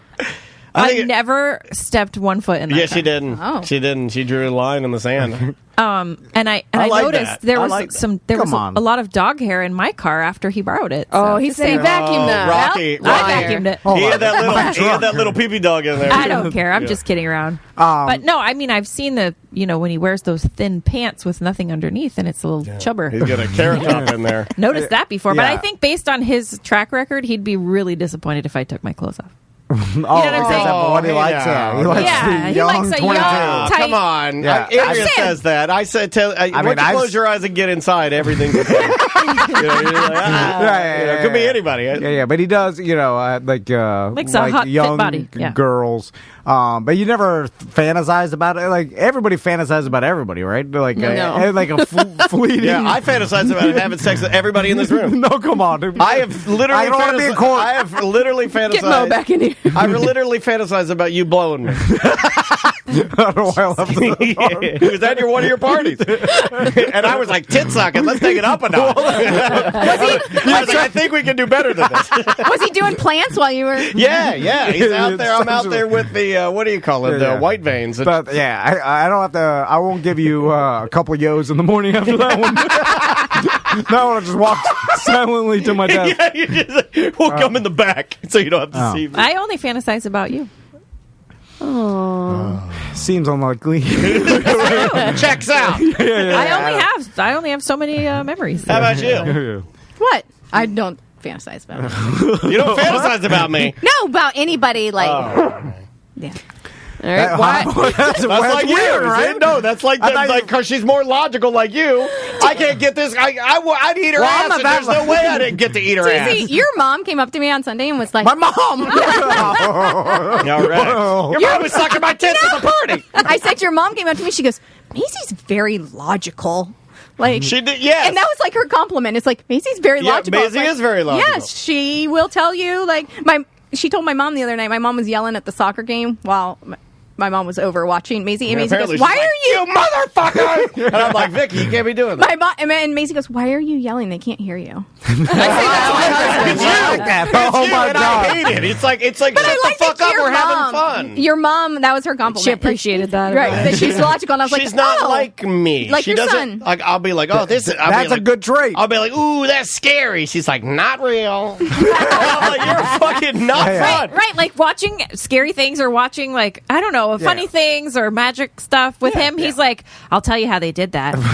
That if it's not real, it's not funny. Fairies aren't real, Dada. I show him stuff on TikTok or whatever, and he's like, "Well, that isn't real. They just made that to be viral." And I'm like, "It's still funny though. Yeah. Can you just laugh at it? But it's not technically, because if it's fake, the only reason it would be funny yeah, get your questions. is if it's legitimate. If it's fake, then it's not as funny, right? Like the whole reason you got to enjoy your life, man. Maisie knows. She does too. She told me on the way I'm going to email her later. She got shy. But these idiots think fake videos are funny. Driving over to your house, she did say to us, she's like, I got a lot of business ideas. Remember? And I go, you could money making. She's like, I like money and I can make money. And I was like, you need to talk to Mr. Tom about your money making ideas. Because this is the day she never shut up. She was just, and we're like, please go talk to Max has been getting like that lately. I really thought that if I could put you two together, that I'd actually be able to escape. Yeah, I want to. Like, I drive every morning in dead silence with my sons to school, and I ask them questions. That's I'm what I like, want. what specials do you have today? And then I'm like, art. And then Tommy will be like, he'll get it wrong every time. He'll be like, art. And then Max will be like, you have a PE. I was like, PE. I love that. And then I'm like, what else you got going on? And then they'll be like, I don't know. And then Maisie does a lot of that, but if you get her going, she'll just start cranking, talking the whole time. Do a couple more questions. Yeah, a couple more. Why won't Crystal let Tom get a new one wheel? God, I knew it was the airing of the grievances. Did you write these questions? Yeah, I feel like you did write that. I talked to them, and they like me. A lot like is your something old you would one write. broke? No. Is your old one broke? Oh my God! What are you? My dad? No, it's not. Oh my God! That freaked me out. Was your old one broke, Dad Lee? What the fuck, you dickhead? That's If it's not broke, why do you need a new one? Because he gave it to our friend who just moved to the coast. Not to give it to him. I just I it's left at it there. Yeah, but I want. But that doesn't mean you get a new one. Then if you didn't bring your toys home, well, no, then you don't get a new he one. left it there on purpose because ultimately his dream is for the two of them to have a ride down the beach together and like high five with their wind blowing in the hair. But he didn't blow you in the wind. Wait, dude, that's gayer. That's gayer than me blowing you at your party. But your friend is an adult who You're right. also makes money. He can buy his own one wheel. No, it's not for that. I just want the new. I got the version 1, the Bobo original. So you won't that's upgrade old. your phone, but you will upgrade to. Well, because my phone it broke down all the you time. use every day. Don't let her talk to you like just one shot right in the face. You're logical. Why? This is not a logical decision. Well, no, I the new also XR. don't control what you spend. You can buy whatever you want. That's what So Andrea don't tells me. tell. That's a trap because I did it one time. Yeah, you buy the digital planes and get yelled at. No, she said that. She's like, look, it's your money. You can do what you want. I'm like, fine, brand new Martin guitar. He's like, I did tell him. I was like, she's you like, need what to. the fuck did you do? I was like, I bought a $4,000 guitar. You I was like, you need to reel in your spending, buddy. These. I have no concept of money. That's the thing. I feel like the two of you don't. You're not the ones in charge of the bank account or even looking at it, so No. you don't know what's in there. Cece will make big purchases sometimes, and I'm like, you got to tell me about that. Yes. I don't. There's not enough money in there. You know, you're overdrawing. You split it on 2 cards. We have money, right? That's what I say. I'm like, there's money in there somewhere. It's called budgeting. It's budgeted. You have different accounts. I've got the one that we put our money in for taxes at the end of the year, and then I've got the one that taxes. You link them all together like a human centipede. So if I run one, and if it's not in there, go dig, dig, dig. But this is what And eventually get to one that has something. Yes. Or we're fucked. Exactly. This It's is like what dual Daniel- gas tanks in a dually. The other day he's like, hey, I want these new Facebook Ray-Bans. And Yeah. so he's like, there are, X amount of dollars. You go on the website. Well, then when you add like lenses, like clear lenses to do Prescription lenses. I want to be able to video myself drawing. It goes up to like $600. And I was like, what happened to the $200? I didn't get them because we don't have the money. Or he said insurance was going to cover it. They were supposed to, but they didn't. And I I'm think like, that's that why it seems like didn't a go through. scam. And then I got happy for a second. Wait, when you said yes. when you said Facebook Ray-Bans, I was like, They didn't go through. That's a chain letter, right? Like that's No, I don't When your think- account gets hacked, you get the Ray-Ban. No, Facebook. I don't think insurance covered it because it didn't go through. So there you go. You got your wish. But then I was like, we need to talk about the spending. Well, we already did talk about the spending. I bought a No more plane last planes. night. You got mad. Yeah. I just didn't want you to buy. TC wanted to buy the pints for the kids. That's what I really was against because they don't even know how to ride bikes yet. You want to put them on a one wheel? Like that's kind of this crazy. has gone off the rails. Whose idea was this? What? It was Tom's idea. Well, we had to record so much. I was like, people want to hear. I'm just answering the questions that your listeners wrote. Pints are cooler than bikes, though. Yeah, everybody's got bikes. But you got to learn balance, though. Well, do you? Who needs balance? Really? I need you balance. need balance for a one wheel. Like, I mean, who rides bicycles as an adult? Homeless people. Yeah, pretty I like much. bike riding. Yeah, I love riding. exercise I ride people it, and homeless people. I do it for exercise, but riding it to work, you're poor. I think. Yeah, but if you're riding a one wheel, I mean, that's cool. Cooler than a bike, right? Trying to help you out. Has Tom taken Crystal dancing yet? Oh my God! Where are you guys gonna go? Froggers. You gotta pour your own beer. Wait, That's right. At some point in my life, did I say that I wanted to go dancing with you? Yeah, you said you wanted to do swing dancing. Are pulling stuff Yes. from Oh, yeah. like She's giving up a lot. You said you wanted to go. 2011. The next question's about the Honolulu marathon you're running. Hey, you know what? Business partners. Got it good.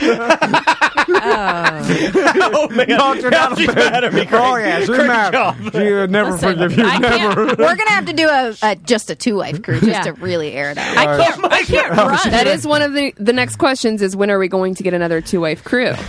Come take care of my kid and my husband, and then Oh, I got the kid. It's fine. Maisie, it's going to be fun to see Maisie Take care of me. That now, Andrew, you got to think about this. There will reach a point where Maisie will get, like She's gonna be like your assistant. but like She 10 makes to her 12. breakfast now. It's awesome. She'll be capable. I mean, she's capable now. She's pretty capable. Like a couple more years, she can take care of Daniel. Then you're free. Like, could you imagine? What are you gonna do? Yeah, with all that freedom. she'll probably just use Uber to get places or her one wheel or Or will she take care of you? No, she's too selfish. She's like, I have to go to dance. Daddy's laying on the floor. She's living for her. I like that. That's what I would do. She's living for her. She ain't living for me. Good for her. Then you're raising her right. I get a couple of little hugs here and there. She was super pumped about your new tattoo, though. Yeah, and we she's were like, all about "Uh-oh." tattoos now. She thinks it's the coolest shit. She's like, Well, that's cool. It is pretty cool. She can't not be with a dad who has that colorful art. On I think so. stuff, And she likes it. She thinks it's really cool. And then she's like, she said the best thing though this morning. Did you hear? She's like, I don't think I'm ever going to get one because Daddy said it hurt so bad. I was like, I did it. When she gets to be teen, her friends will say that. the adrenaline, and then she'll do it. Oh yeah, she'll do it. Sure. Let's do some more. A couple more. Like We only have one more. One unless more. somebody, Perfect. What's Andrea's real thoughts on the way Dan talks about the relationship, the comments made about sex and such? Oh, I'm a nerd. I mean, I'm a self-proclaimed nerd, so he can just. No, I think they mean like. But that's why I think they think it's weird because you're a self-proclaimed nerd and you don't care what Daniel says. Like most.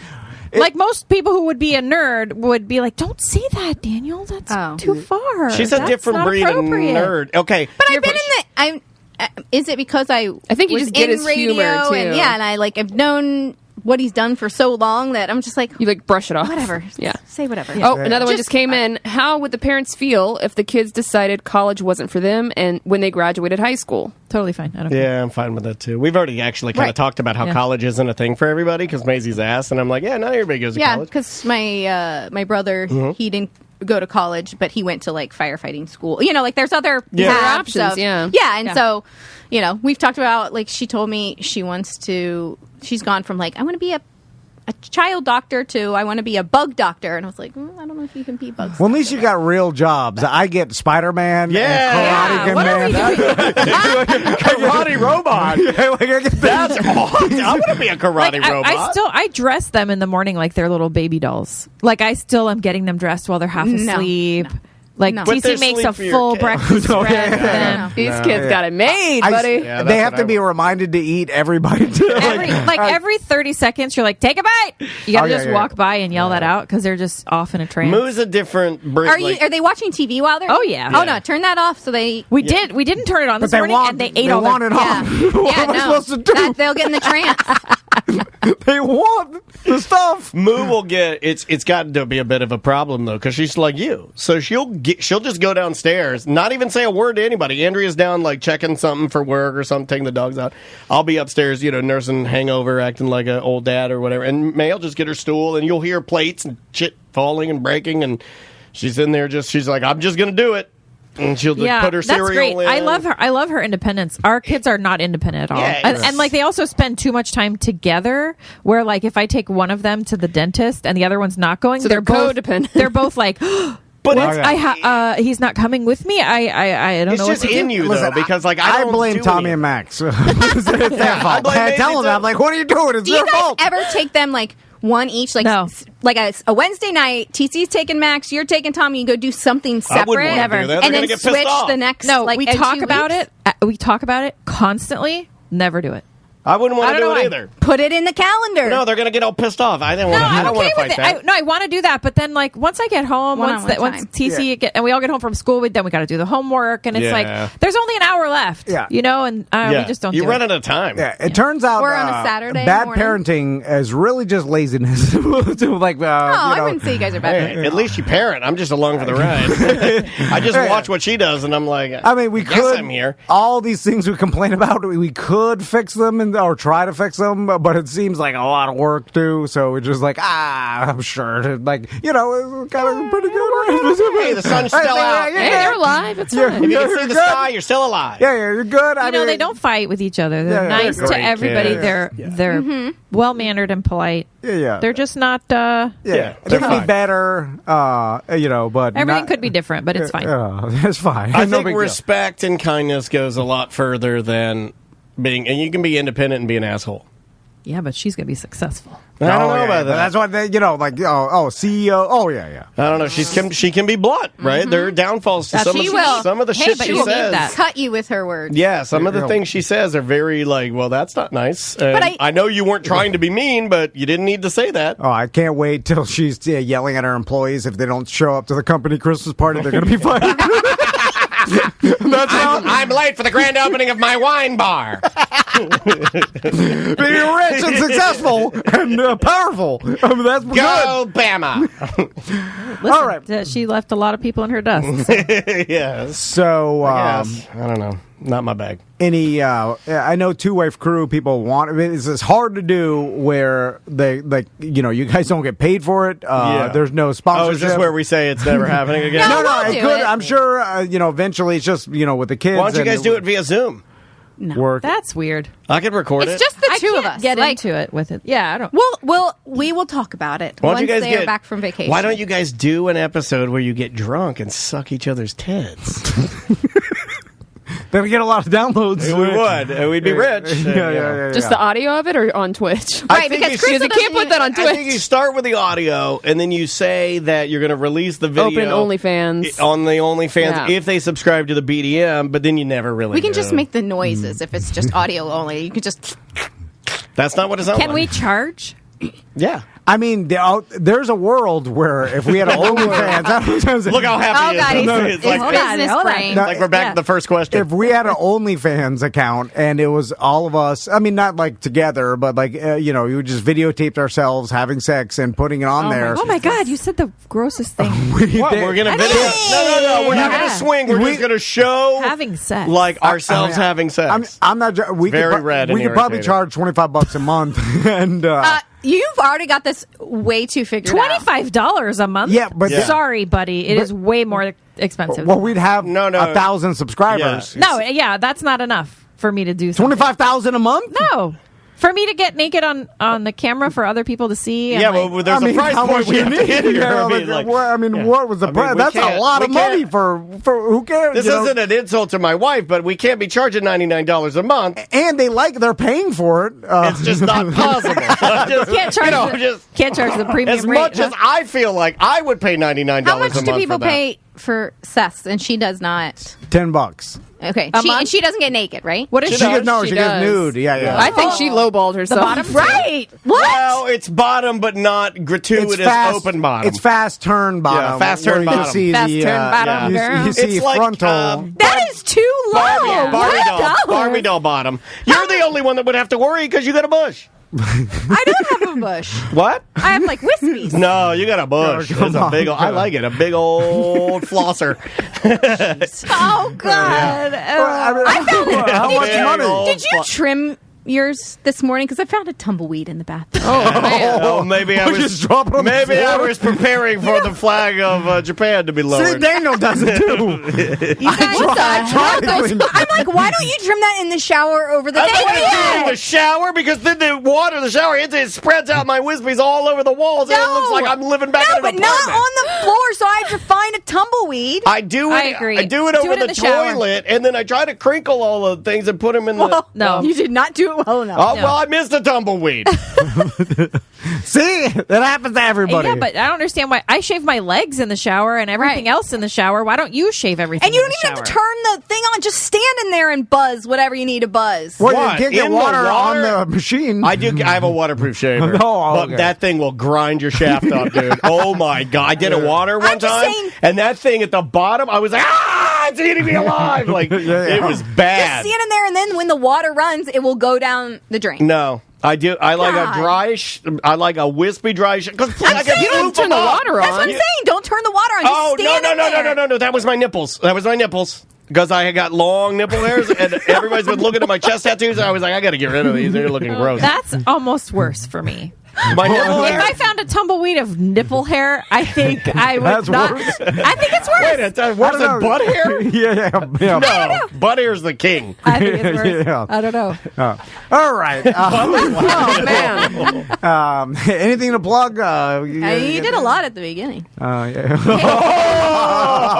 I'm sorry. She's trying to get the hell out of here. I do have to work People today. don't believe that my wife twists me up all the time and then bullies me. People don't believe. You're getting a little taste of it today. But that's what I like. I got a little boner for that, too. Just stomp it. I noticed you didn't plug me at the beginning of this, even though I'm sitting here. Got everybody else on the queue. Well, everybody knows. Do they? Does everybody know? Again, you can't just say everybody knows, because what if you have 3 new people that don't know? I'm just they don't saying. even matter. 3, we need 100. Listen, every now and then Clear there's channel. some people in the BDM group talking real estate stuff back and forth, and you're letting these other realtors pop in there. Can't have that. I've seen that. Shut it down. Next thing you know, you're going to have Joseph Hunchuk on there. You have some other roofing guy on there. Hey, and It's already on there. You better change your guard. I know. I don't care. I don't care. Put it all on there. What am I going to be staying like? I get off it. Delete it. We're going to be a dickhead. Yeah, but It's fine. maybe you're not saturating it enough. People think this is free. This is not free. We pay for this advertising. Saturated. We're a client of yours. Saturated. And we demand. I mean, hey, Bart is really. I mean, you are part of that, but it's like, I have to pay a tumbleweed. Tumbleweed tax. The tumbleweed tax. So that means you say, my wife from Bart Realty. Oh, good job, Andrea. You don't even fucking know. She doesn't work here. Yeah. Oh my God. My wife from Bart Realty. I was hoping you would jump some in. friend you are. I was like, what is it? Bart Merrick Realty. You're really letting it go if Andrea doesn't know. Bart Merrick I just team. forgot it's like Let's buy the house. Andrea doesn't even know your business partner's name. She called it Bart Realty. What? That's not his name. Anyway. You gonna write a check to Bart Realty?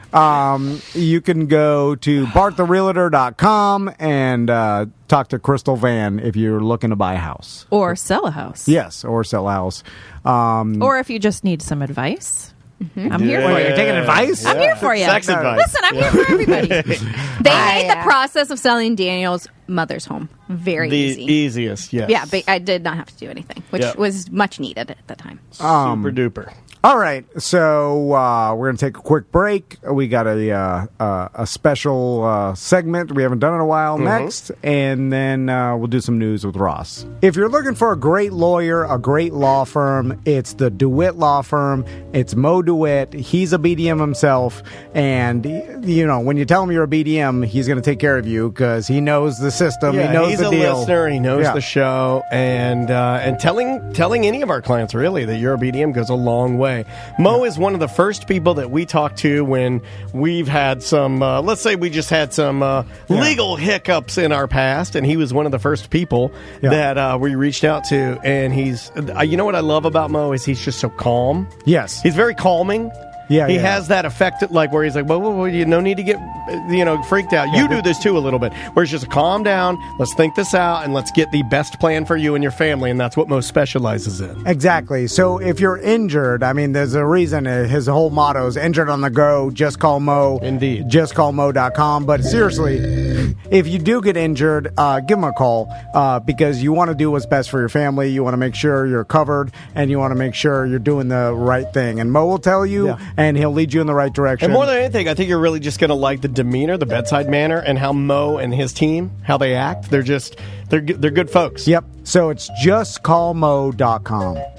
After all the jokes, we've still got to deal with real life.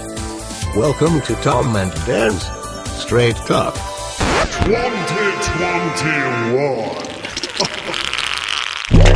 Welcome to another episode of Straight Talk. On today's show, we've got author Jeff Hahn, who wrote the book Breaking Bad News, 12 Essential Crisis Communication Tools, and he's going to help some of our listeners today break some bad news and get some advice about how to do that.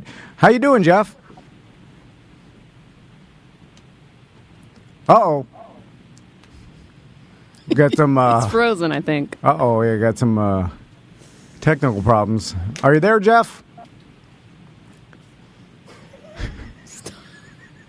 Oh, are you back? I'm back. Oh, hey, Jeff. Sorry about that. It's technology these days.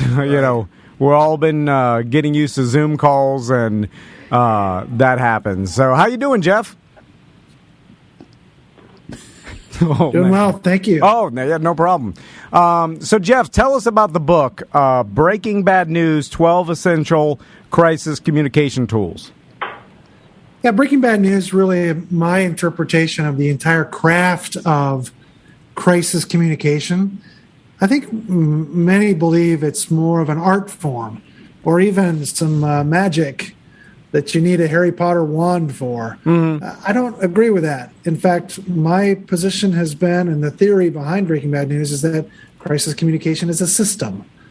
And it's a system of tools that if you learn to use them in sequence, you can navigate in any of the most difficult crisis challenges. And in the book, do you list out each tool and how to use that particular tool? For sure. Each tool really is a set of options. One of the other myths I wanted to dispel is that for those of us who practice crisis communication, that we have to have answers, that we are fixers. And that's not true. In fact, that's in some respects delusional. We can't have all the answers, and we can't always be right in every situation. Things are too complex. But you can provide options, and having options versus answers allows you to coach a client or a team through a bad situation. That's well said, Jeff. I don't know if you heard, we have one of our callers on the line. Our producer accidentally I am so sorry.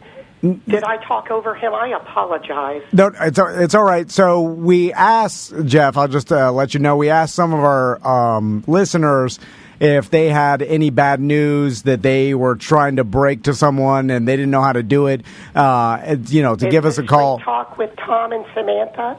Yes, it is. So Susan's on the line, and Susan's one of our listeners. I'm Susan. Hello, Jeff. Hi, Susan. How you doing, Susan? Hello, Sam. Samantha, I'm a massive fan of you on the program. I love what you and Tom are doing with the way that you're just straight shooters. Oh, I appreciate that, yeah. And I love how you shoot from the hip, and I like that you don't take any of the willy-nilly. That's right. No willy-nilly around here. Well, Susan, you're on with Jeff Hahn, and he's going to give you some advice about how to break bad news. Jeff. Hi, Susan. I have been in a convention ban for a very long time. You may have heard of us. We primarily have done most conventions in Orlando, Florida. We have a band called Terry and the Turbos. I'm the keyboard player, also backing vocals. Terry, of course, is on lead vocals and rhythm guitar. There's a younger guitar player now. His name is Oscar. And a bass player, that's Tim, down low Lawrence. And then we also have Tamish, who does percussion. We've been on the circuit for years. COVID slowed us down, and me and the younger guitar player, Oscar, have been moonlighting at some beach bars playing some of your favorite Jimmy Buffett songs, and we have sort of fallen in love. And I need to break it off with Terry, and I'm afraid that I don't know how to do it, and this is really driving me crazy. Wow, that's tough, Susan. Jeff, how would Susan even start with breaking that news? I mean, that's pretty heavy. Well, it's a challenging situation, very emotional. And the way that I try to help people break these bigger challenges into smaller pieces is to think about message, messenger, and then the method of delivery. Now, when we think about those three parts, we can make some decisions and use some options. In this particular kind of case, the options that a messenger has at their disposal is to consider whether or not there is blame to be discussed. And oftentimes in highly emotional situations, we feel guilty, we feel blame. That causes a psychological phenomenon called dissonance. Okay. And so part of the magic in a highly charged situation here in your message is to ask yourself, is there a way to reduce the dissonance, these terribly challenging feelings that you have? And sometimes it's simply about reversing the polarity. Okay. The message might not be bad news. Instead, it's good news. Let me tell you about something wonderful that is happening to us, and how we move forward from here becomes more of the method then of moving forward. So, Susan, I'm sorry, Jeff. You're right, Susan. We are listening to you struggle. I don't know what to do. And Terry can be a very hot-headed man. He can be sometimes a little crazy. And I'm just afraid.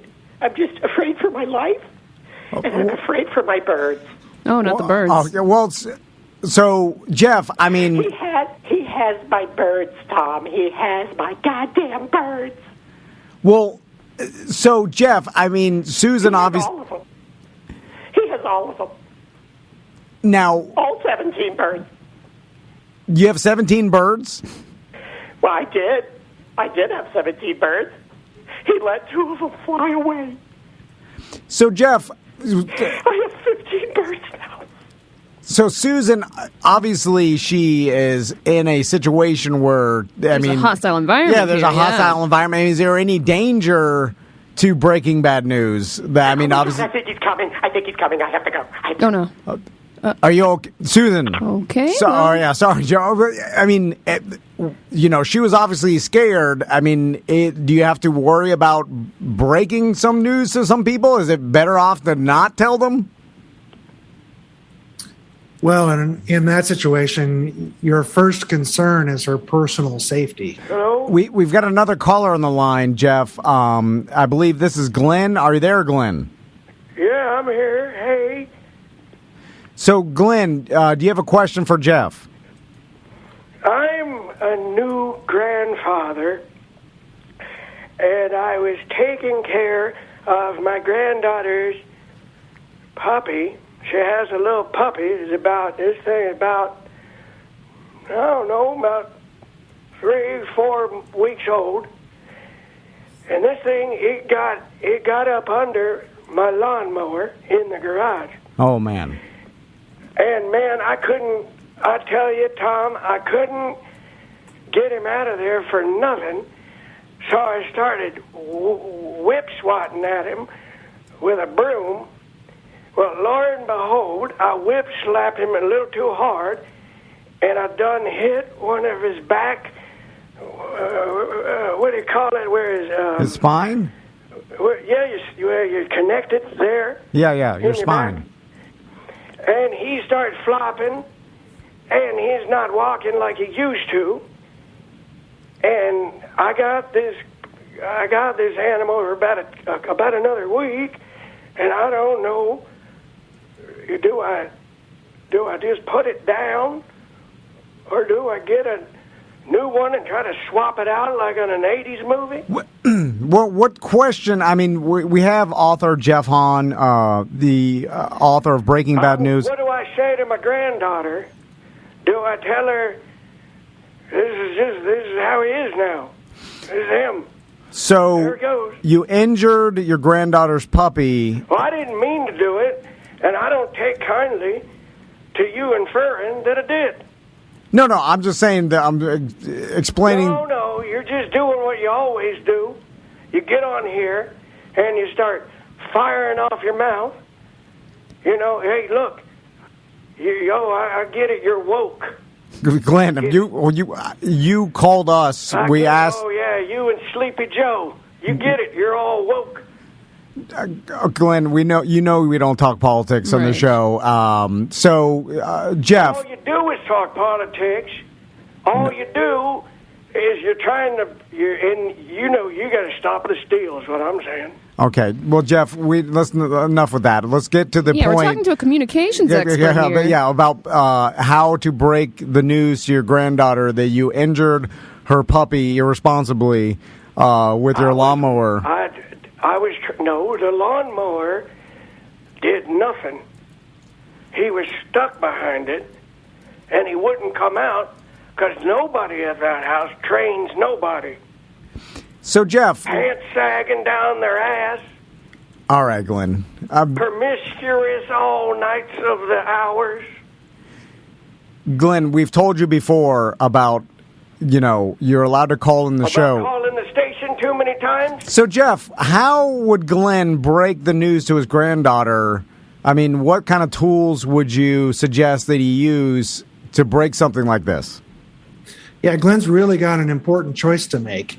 He can either accept some of the blame, and therefore he's got to take some corrective action to fix. Maybe he needs to take the dog to the vet and perhaps get it diagnosed. Yeah. Or he can reject some of the blame. He can evade it and talk about the fact that it was an accident. My best intentions of protecting the dog. I'm really reducing the offensiveness of what happened. Glenn, he means veterinarian. Right. I saw some of the best men get their damn legs blown off. Glenn. Veterinarian. Yeah. We told you to not mention those things, that our audience doesn't want to hear that. You can go fuck yourself. Okay, all right. All right, Glenn. Okay. You hang up. Okay. Yeah. Sorry, Jeff. We'll have to cut that out. I apologize. He's been a problem listener for a while. And well, it happens, and it helps us understand that when people are in crisis situations, they're oftentimes it creates a fog. It creates this psychological phenomena that people have a difficult time expressing themselves, a difficult time communicating. Thank you. Sorry about the Glenn. We apologize, but we look forward to speaking with you again soon. Thank you. I appreciate it. I enjoyed being. Oh. I'll be like. Living la vida loca. What'd you say?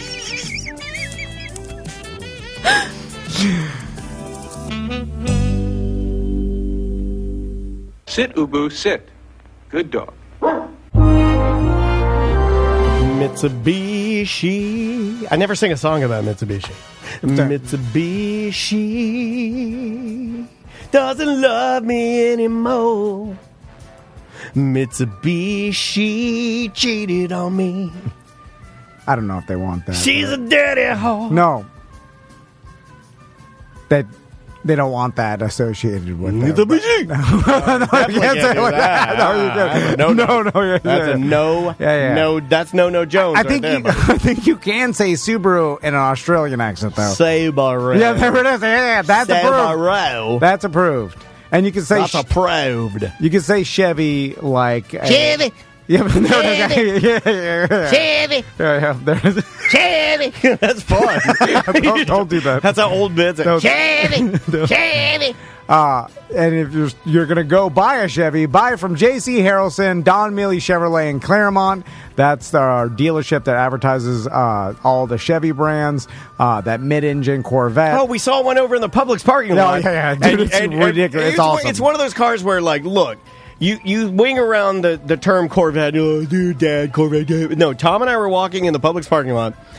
And it was a black on black, blacked out wheels, mid-engine Corvette. Yeah. Like, I stopped me in my tracks. I was like, and we just started walking around it. It was, it looked hypnotic. Yeah, I mean, it looks like a supercar for sure. And I think it's categorized as that. But if you want it's the best looking Corvette, in my opinion, they've ever done. Yeah.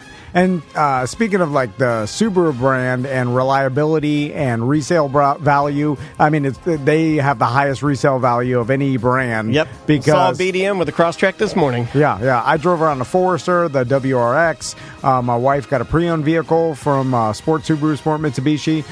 If you want any electric vehicles, I mean, go talk to Mike Stacks. He's our contact over at Sport Subaru, Sport Mitsubishi, right in front of the fairgrounds on West Colonial Drive. He'll take care of you. Just tell him you're a BDM or a Tom and Dan listener. Yes, sir. And on the Chevy side, again, it's JC Harrelson, DMChevy.com. Chevy! Welcome back to A Mediocre Time with Tom and Dan. I'm Tom. I am Dan. Let's do it, buddy. All right. Ross's Piece of Shit News. Ross's News today brought to you by Tots with Ross, the Orlando talk show with Ross McCoy. Indeed. You can find it anywhere podcasts are found. And check it out because he's got awesome interviews with local comedians, actors, and people around Orlando. And Ross does a great job. Indeed he does. And laser. How's it going, hey, Ross? Hey. What's up? Not much. Now, how much for one of your son's paintings? And give me the Tom Van price. That means upcharge. That means opposite what I want, right? Yeah, of course. Okay, of course. You fell right into that perfectly. I'll just front load the plug. Go follow Art by Lazarus on Instagram. That's Tim's painting site that he's using right now. For you, Tom, knowing you, it's actually I don't think he was disappointed, but I was disappointed in the promises I made to him when he set up at that at the shark riding thing. I didn't know you guys would be so in and out. I told him that I said Dan's going to be an easy sell. I'll sell one of your smaller things to Dan, no problem. Because Dan collects local art and stuff. I'll make a sell to Dan, no problem. And then after that, I will 100% guilt Tom into buying something. Yeah. I think you guys bounced so quick. I didn't get a chance to work it. Well, we were on Busey's bus getting full Corona. Our wives are yelling at us. You gotta bring Corona. We're like, we'll go there. We'll just run out of there. I mean, and just so you know, there was Corona on that bus. I could smell it. And then you did try to right before I left. You were like, "Hey, bait," and I'm like, "Hey," and then I passed the book on to our listeners. What like, a dickhead! Anybody who buys one of Ross's son's paintings get free merch. You jump in the window of the Uber as it was driving away. I thought that was going to sell it. Anyway, so where can I go on the website? But I mean, because I'm an influencer, so oh my God. Well, you got to tell your son that, him giving me a painting. And then me, taking I like how you're running this like he's a client of ours. Well, people see it in the background of my pictures, and then they're like, "Oh, what's that?" And every picture in your house is just a naked picture of you or your wife, or black people, which is weird. Yeah, your whole house is a tapestry of redneck nightmares. I'll put it to you this way, Tom. My kid has a real bad case of self-worth and value. So his pieces are priced what he thinks they should go for, and the one behind me he gave to my wife for Mother's Day, and all the other pieces I have from him he charged me full price.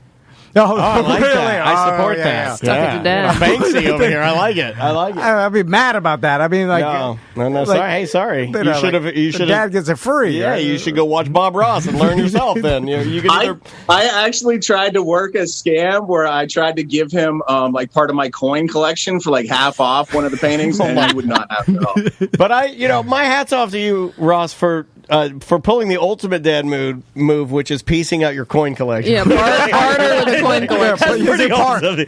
I know how hard that is. 3/4 of my coin collection. I know how hard that must have been for you because I too am getting old. You should have seen. I pulled out the monorail because my Christmas tree's already up, and I pulled out the monorail and I was looking at it like a train set, and I realized I'm a train old man now. I'm a train old man. I was cleaning the wheels with alcohol and a Q-tip. The old man train. I was cleaning the train's wheels with a Q-tip and alcohol. Oh man, that's a different level. I swore to Ross this would never happen, and he said, "Yeah, Dan, you're right," and he knew the whole time how wrong I was, and he just let me burn, and I deserved every minute of it. What you got for news today, my man? So we got some news. I also got a story for you guys, if you guys are into yeah. story. Yes, please. I can promise you this. It's long and it's boring. I like that. Hey, fine. That's what I'm used to. So, like, about 3 months ago, they started working on our street. They're putting in, like, new sewer lines, new water lines, and they're going to repave. And kind of based on that, I said to the wife, let's, we've been living here almost 20 years. We've never borrowed against the house. Let's get a loan against the house, the equity we have, and let's fix the roof. Let's get new windows and let's hook up to the sewer because that costs a fucking arm and a leg. It does. And I was like, let's get all that done with the home equity loan. And so we started the process with our bank that we've been banking with like almost 20 fucking years. Local bank here in town. We've been there forever. We thought it'd be really easy. We get the process started. This guy's like, this will be easy. Like 2 weeks. We'll have you guys a check. No problem. First snag that comes up is they find a lien, right? They find a medical lien against our house, and it's kind of confusing. We can't really piece it out. The bank is like, we can make it part of the loan, pay it off for you, whatever. And I've listened to Dave Ramsey, so I'm like, you know what? I need to see the bill on this one. So we called it. Did you want to chime in, Tom? Oh, I've never heard of anybody putting a medical lien on someone's house. I didn't know that was a thing. I've never heard that term. Because There's a lot of other weird factors to it, too. When you look at the lien, they put it on, 7 days after the visit to the ER. It was weird. And, we had insurance at the time, so we couldn't figure it out. Hold on. I've not paid. Well, that's when he's deciding whether or not he wants to say what he has chambered. But I have not paid a lot of medical bills in my life, and I've gotten collection notices and stuff. I went through my whole 20s and early bullets, right? I guess I didn't own anything. But even when I lived in Deltona, they didn't put I wonder if it's with the insurance, though, because you probably didn't have insurance then, right? And he was saying that Ross was saying he did. Yeah, so maybe it was something at the time, with that. And that's why it got confusing, because they had insurance, owned the house. But I've never even heard people say, be careful, they'll put a medical lien on your house. I've never heard that. Ross, I'm serious. I've never heard it. When you said medical lien, I had to sit and go, I'm not a complete idiot, but I was I don't think I've ever heard even that term before. Yeah. I've never even heard of collections agencies trying to put a lien. I've heard of getting a judgment. I've had that happen to me before. You're 100% right to the point when we started calling the hospital to try to get the itemized bill to figure this out. They were like, "Are you sure it's us? This sounds weird." Right. That's weird. Yeah, that's really weird. So what happened? So we start digging, and they can't find a copy of the bill. So I'm like, "Great. Just email me that, and I'll so you have it in writing. I'll pass it on to the bank or a lawyer or whoever needs to clear the lien after that." And so a month goes by where I call the hospital. I talk to somebody. They're like, "Well, we can't find the bill." I'm like, "Great, email me that. That's all I need to clear the lien." And then they keep coming up with one more person to call and check to see if they can find the bill. So every couple days, I'm calling them back, going through the exact same song and dance, and finally. This lady calls back and she's like, "Great news. We found the bill, but before I send it to you, I'm on the phone with legal right now. If you want, we can knock 20% off and just settle it right now." And so me and my wife were like, you know what? Let's just take a peek at the bill first. Right. What is this bill? Right, exactly. This sounds awfully. It almost sounds like you were at a timeshare. The lady's like, I'm sending you the bill right now. Now listen, the top half is your itemized bill. When it gets to the line break at the bottom, don't pay any attention to anything below the line break. I hate it when they do that. So we get this fucking thing. It's an itemized bill. There's a line break, and then it says amount paid by insurance A, amount paid by insurance B, amount paid by patient copay, and it's like it's like $8,000, right? The one insurance is for like $4,000. The other one's for like $39.50, and our copay is at $50, and below that it says total due $0.00. So, well, hold on a second. You didn't know anything? Yeah. So this person is this a new on the job person? No. This is a fucking sharp on the ball shark in the water, dude. Like, so I call back and I'm like, hey, I'm just looking at this. And where it says, the part where it says total due $0, it seems like I don't owe you anything. And they would say everything but like, yeah, that's true. They would say like, well, I can't make that statement at this time, sir. Well, I don't want to make you any promises of anything. We're still checking with legal. Like, they just gave me all this rigmarole. And like halfway into the call, I just had a thought. I was like, you know what? I'm just going to send this to the fucking bank and see what they say. Yeah. And so we did. I was like, all right, well, thank you very much. And I hung up with the hospital, sent it to the bank, and the guy was like, let me kick it up a level, see what they say. And then he came back and said, yeah, they said that's fine. We'll clear it for $14. Oh, my God. Dude, I have never heard of that. Me neither. We should talk to... I wonder if Brian Zymel and his team ever encounter medical liens on people's houses. He's probably seen it all. I'm for sure he as many as he's done. There's all kinds of crazy stuff out there. They're like little things that happen and inconsistency. So that's the preamble. And then so what happens next is even fucking weirder, right? So the bank at that point gets in touch with us and they're like, okay, great, you cleared the lane. We just need we need two more things. We need a statement about your homeowners association. And we're like, don't fucking have one. It's Rat House crazy over here. Done. And then they're like, we just want you to bump your insurance coverage on your house up about $30,000. That's it. And so we were like, well, we don't really want to do that, but if that's like what you guys need for this loan to proceed, okay, whatever. Sure. And so we call our insurance guy, and right away he's like, they can't ask you to do that. There's actually a law just recently passed here in Florida where it's illegal for them to ask you to do that. And so you must have been on first day. Man, they're trying to scam the hell out of you, first day, guys. What bank are you using? TD Bank? You know what, Tom? You know what's funny? TD Our Friday. insurance guy said, he said, who's your bank? They must be from out of town because it's always out of town banks that know about this. And our bank has the word Orlando in its fucking name, and they didn't know about this. So we go back to the bank and we're like, hey, yeah, we tried to do that thing with the insurance you wanted. And our guy said, not only would he not do it for us, but it's illegal for you guys to ask us that. And they're like, nuh-uh. Oh, my God. Hold on, I like this. Oh, yeah. You got a standoff. I love this. And Ross loves a good standoff, too. This couldn't have happened to a better guy. That's when you tighten your ponytail and you're like, well, this is about to get good. Does your bank have a sailboat as a mascot? Because they... He said it has Orlando in it. Yeah. What? This is bizarre, Ross. Like,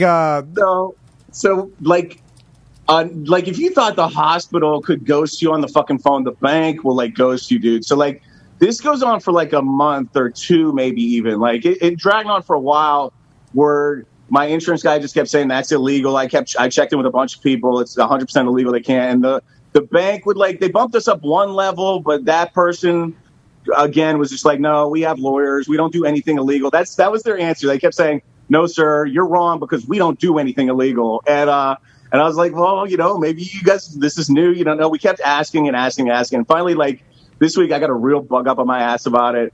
And the main guy that we've been talking to for forever, he's been on vacation. He's like disappeared on us. Like we've been unable to get in touch with him. It's amazing how that happens too. The vacation thing. I get that a lot too. When you're persistent, they go on vacation a lot.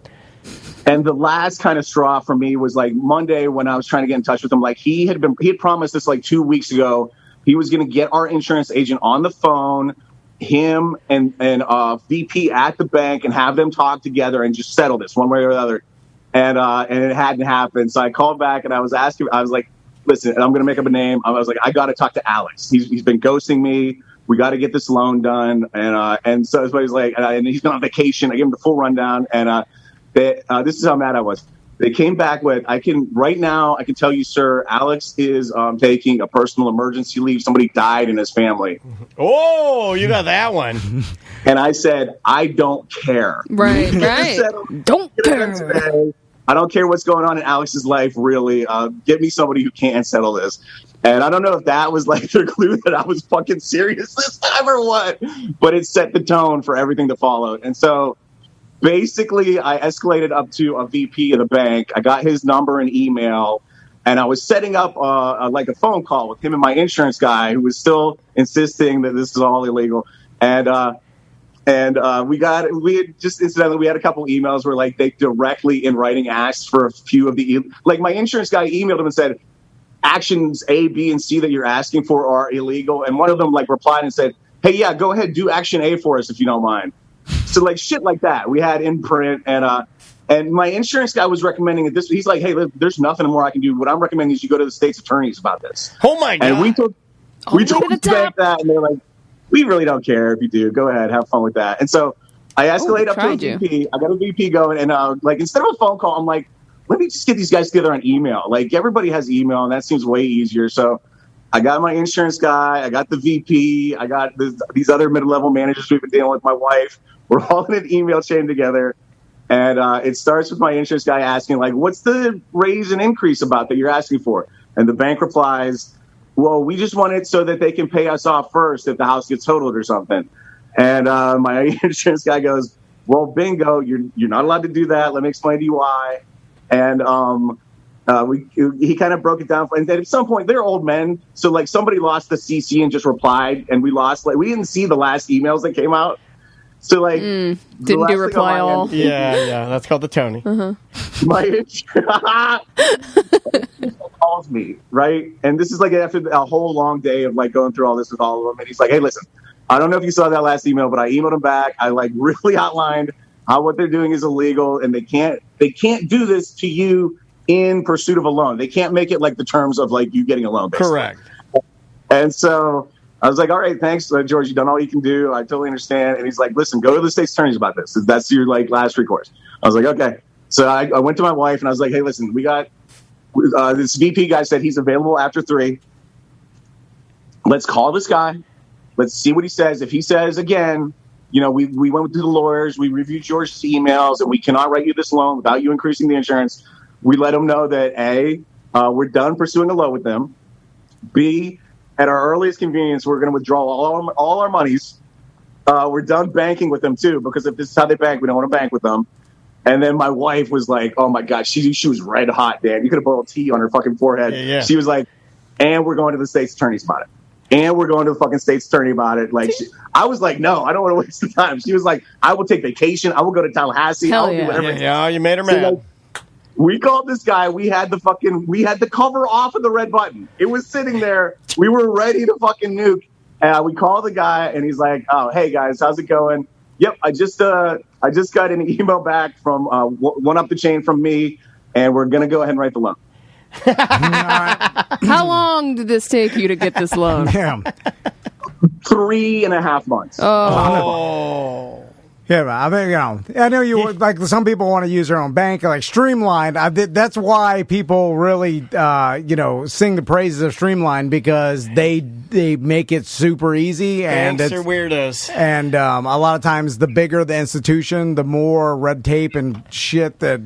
I'm sorry you had to deal with that. Illegal. They're trying to scam you. Yeah. Dude, we couldn't believe it. We were so fucking flummoxed. Like, we were just like, okay, and we scheduled the appointment, and like. At the end of the day, that's all we wanted. Like we didn't want to fucking sue or pursue legally or any of this shit. We just wanted some money to fix our fucking roof, Yeah, no, I feel you, man. But then, the interesting part is what we didn't get. We didn't get an apology of any sort, or we didn't get an explanation. at all. They just were like, you know what, that last email from your agent, we looked at it, and we're going to write the loan. There was no, sorry about being wrong. There was no, we're going to review our policy and change it. They're just like, either we're too much of a pest at that point or whatever, but they just decided to write the loan. Although now, isn't the money like tainted because it's coming from them? It's kind of like getting some sort of settlement from someone that wronged you, or maybe look at it positively. Like Ross worked really hard, and now he has warranted that because of how hard he and his wife had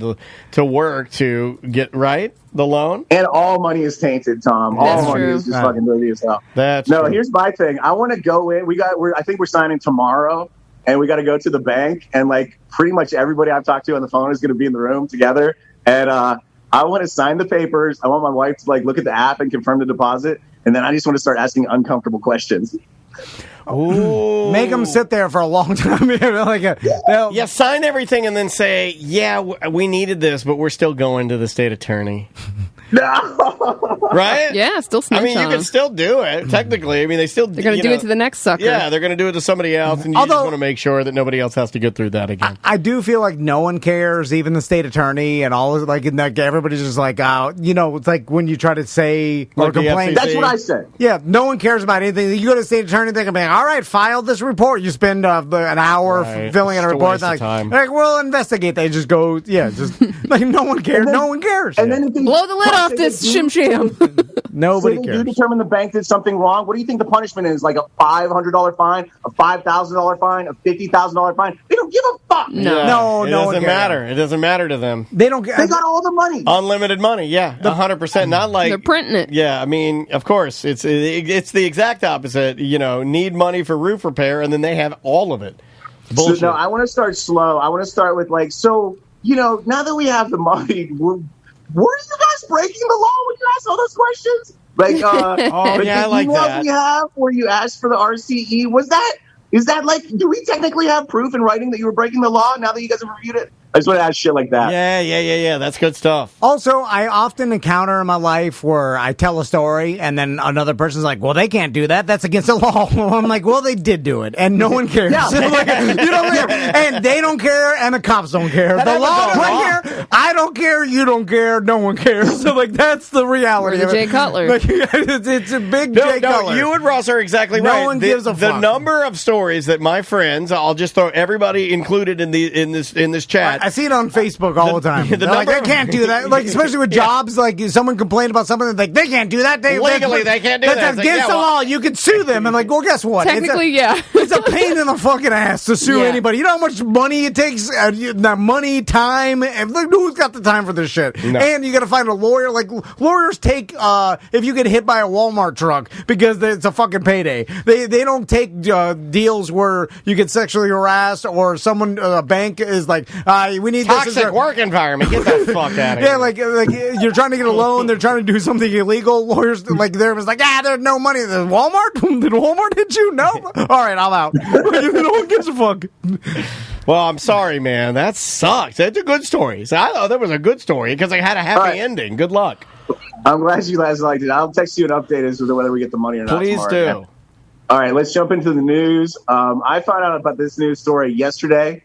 I was hanging out with my son a lot because we had an appointment where I had to sign him out of school, and so I went to my son's school and I caught the afternoon announcements, right? And they went through all the sports games that were going to happen that evening and upcoming events, and then the principal came on and he said, "Hey guys, listen. If I can find who's been doing all of this vandalism around campus, I'm going to send you home for 10 days, and it's going to be the greatest day of my life. Just know that." And so my kid comes out, and I'm like, "What's going on?" And he's like, "Well, there's this TikTok trend, okay? There's this TikTok trend called devious licks." All right? And, it's high school kids and some college kids on TikTok started with this guy named Jug for Elias on TikTok. We're doomed. We're doomed. Yeah, the video shows him. He apparently stole a box of disposable masks from school, right? And he put up the caption across him taking the mask out of his backpack. A month into school, absolutely devious lick. And so kids started stealing shit from their schools and then posting it as a devious lick. And now, so that has escalated to the point where my kid was showing me videos where, like, kids are walking into a bathroom at a school where every toilet, urinal, and sink has been stolen, and there's nothing but, like, holes and pipes poking out of the walls. Another one of the most popular videos. This kid that is pretty devious. I like this. I do too. This kid's saying absolutely devious lick. He opens his backpack in his bedroom, and there's one of those, like, $500 school microscopes in his backpack. Ooh. And you're like, oh, shit. And then he pans the camera over, and there's like 10 more of them in the corner of his room. Yeah. Dude, that's a felony at that point. Hey, I knew over 1,000 of grand theft. I knew a guy that went in, talk about devious licks. His name was Tyler, S. period. I won't say his last name. Very highfalutin rich kid in DeLand. The only reason he got off is because he was a highfalutin rich kid in DeLand. He alone stole, wait for it, you ready? 25 brand new laptops out of DeLand High School. Damn. 25. It became, and they started throwing around felony real bad, and they locked the school down. So how... It was bad. Like, I mean, it seems like the dumbest crime ever to steal something, then post yourself on social media with the evidence of what you stole. Right. That's the You devious don't think this lick. can get any dumber, Tom? A kid in one of the more popular videos, during class, the teacher is teaching, walks to the front of the room, grabs a fire extinguisher off the wall, puts it in his backpack. The teacher says, "What the hell are you doing?" He walks out of the room. That's a devious lick. That's a Well, technically he got caught, though. That's one of the most I'm not, devious. It's not about getting caught. It's about how devious the lick is. No, the whole point is to not get caught. That's the point of it. No, you don't know. Well, the whole point doesn't know. She sounds like an old grandma. It's about how devious the lick is. No, it's not. That lick was devious. It's literally not. It's about if you can get home without being caught, and your trophy is what you stole. You're not understanding that. I'm just making jokes. No, but also you can, I mean, once you post the video, you're caught. Correct. Right? Like that's the thing. Not if you don't get in trouble, though. That's the evidence. Well, you'll get in trouble once you post the video, right? Not if no one snitches on you. Not 100%. I mean, now, the one step you're missing, Tom, I went through all this with my kid yesterday, too, and I was like, eventually your principal is going to put a reward out there, like some sort of reward that somebody's going to want, and will snitch and show him the video. Now we're back. Now we're back to Ross's hearing the announcements. Now what he was saying makes a lot more sense. And some even the nerds follow TikTok too. So the nerds that see the guy that stole the scope or whatever the hell that they'll rat, or they'll tell their parents, and the parents will tell like things spread around. For the most part, anything that I ever did in high school, and this is way before social media, anything I ever did, some kid ratted, and it would always get back to my mom. Now, it may be a month later, but it would get back to her like, hey, when you went to that party, you were drinking in the woods? Or, hey, you were driving drunk in your 82. That's a small town thing. But it would always work its way back. I mean... I'm thinking of, like, senior prank. Every time, like, I remember someone put oil... like all throughout the school. You know what ours was? And it was real bad. Bees. No, bees, that's cool. Somebody filled the school with bees. We had chickens. Yeah. Chickens is good, Sam. But they would always get caught because eventually... Did you guys do senior prank? Senior prank day? Yeah, I did. Like your school's allowed it, though, right? No. Oh, our school allowed it. Well, they allow goofy ones, but we were setting like a beloved tree on fire. Oh my god! Senior prank was done after the guy stole 25 brand new laptops. They were the teachers' laptops. It's bad. Unrelatedly, like the last 5 years while my kids have been going to this high school that they go to, the senior pranks have been escalating.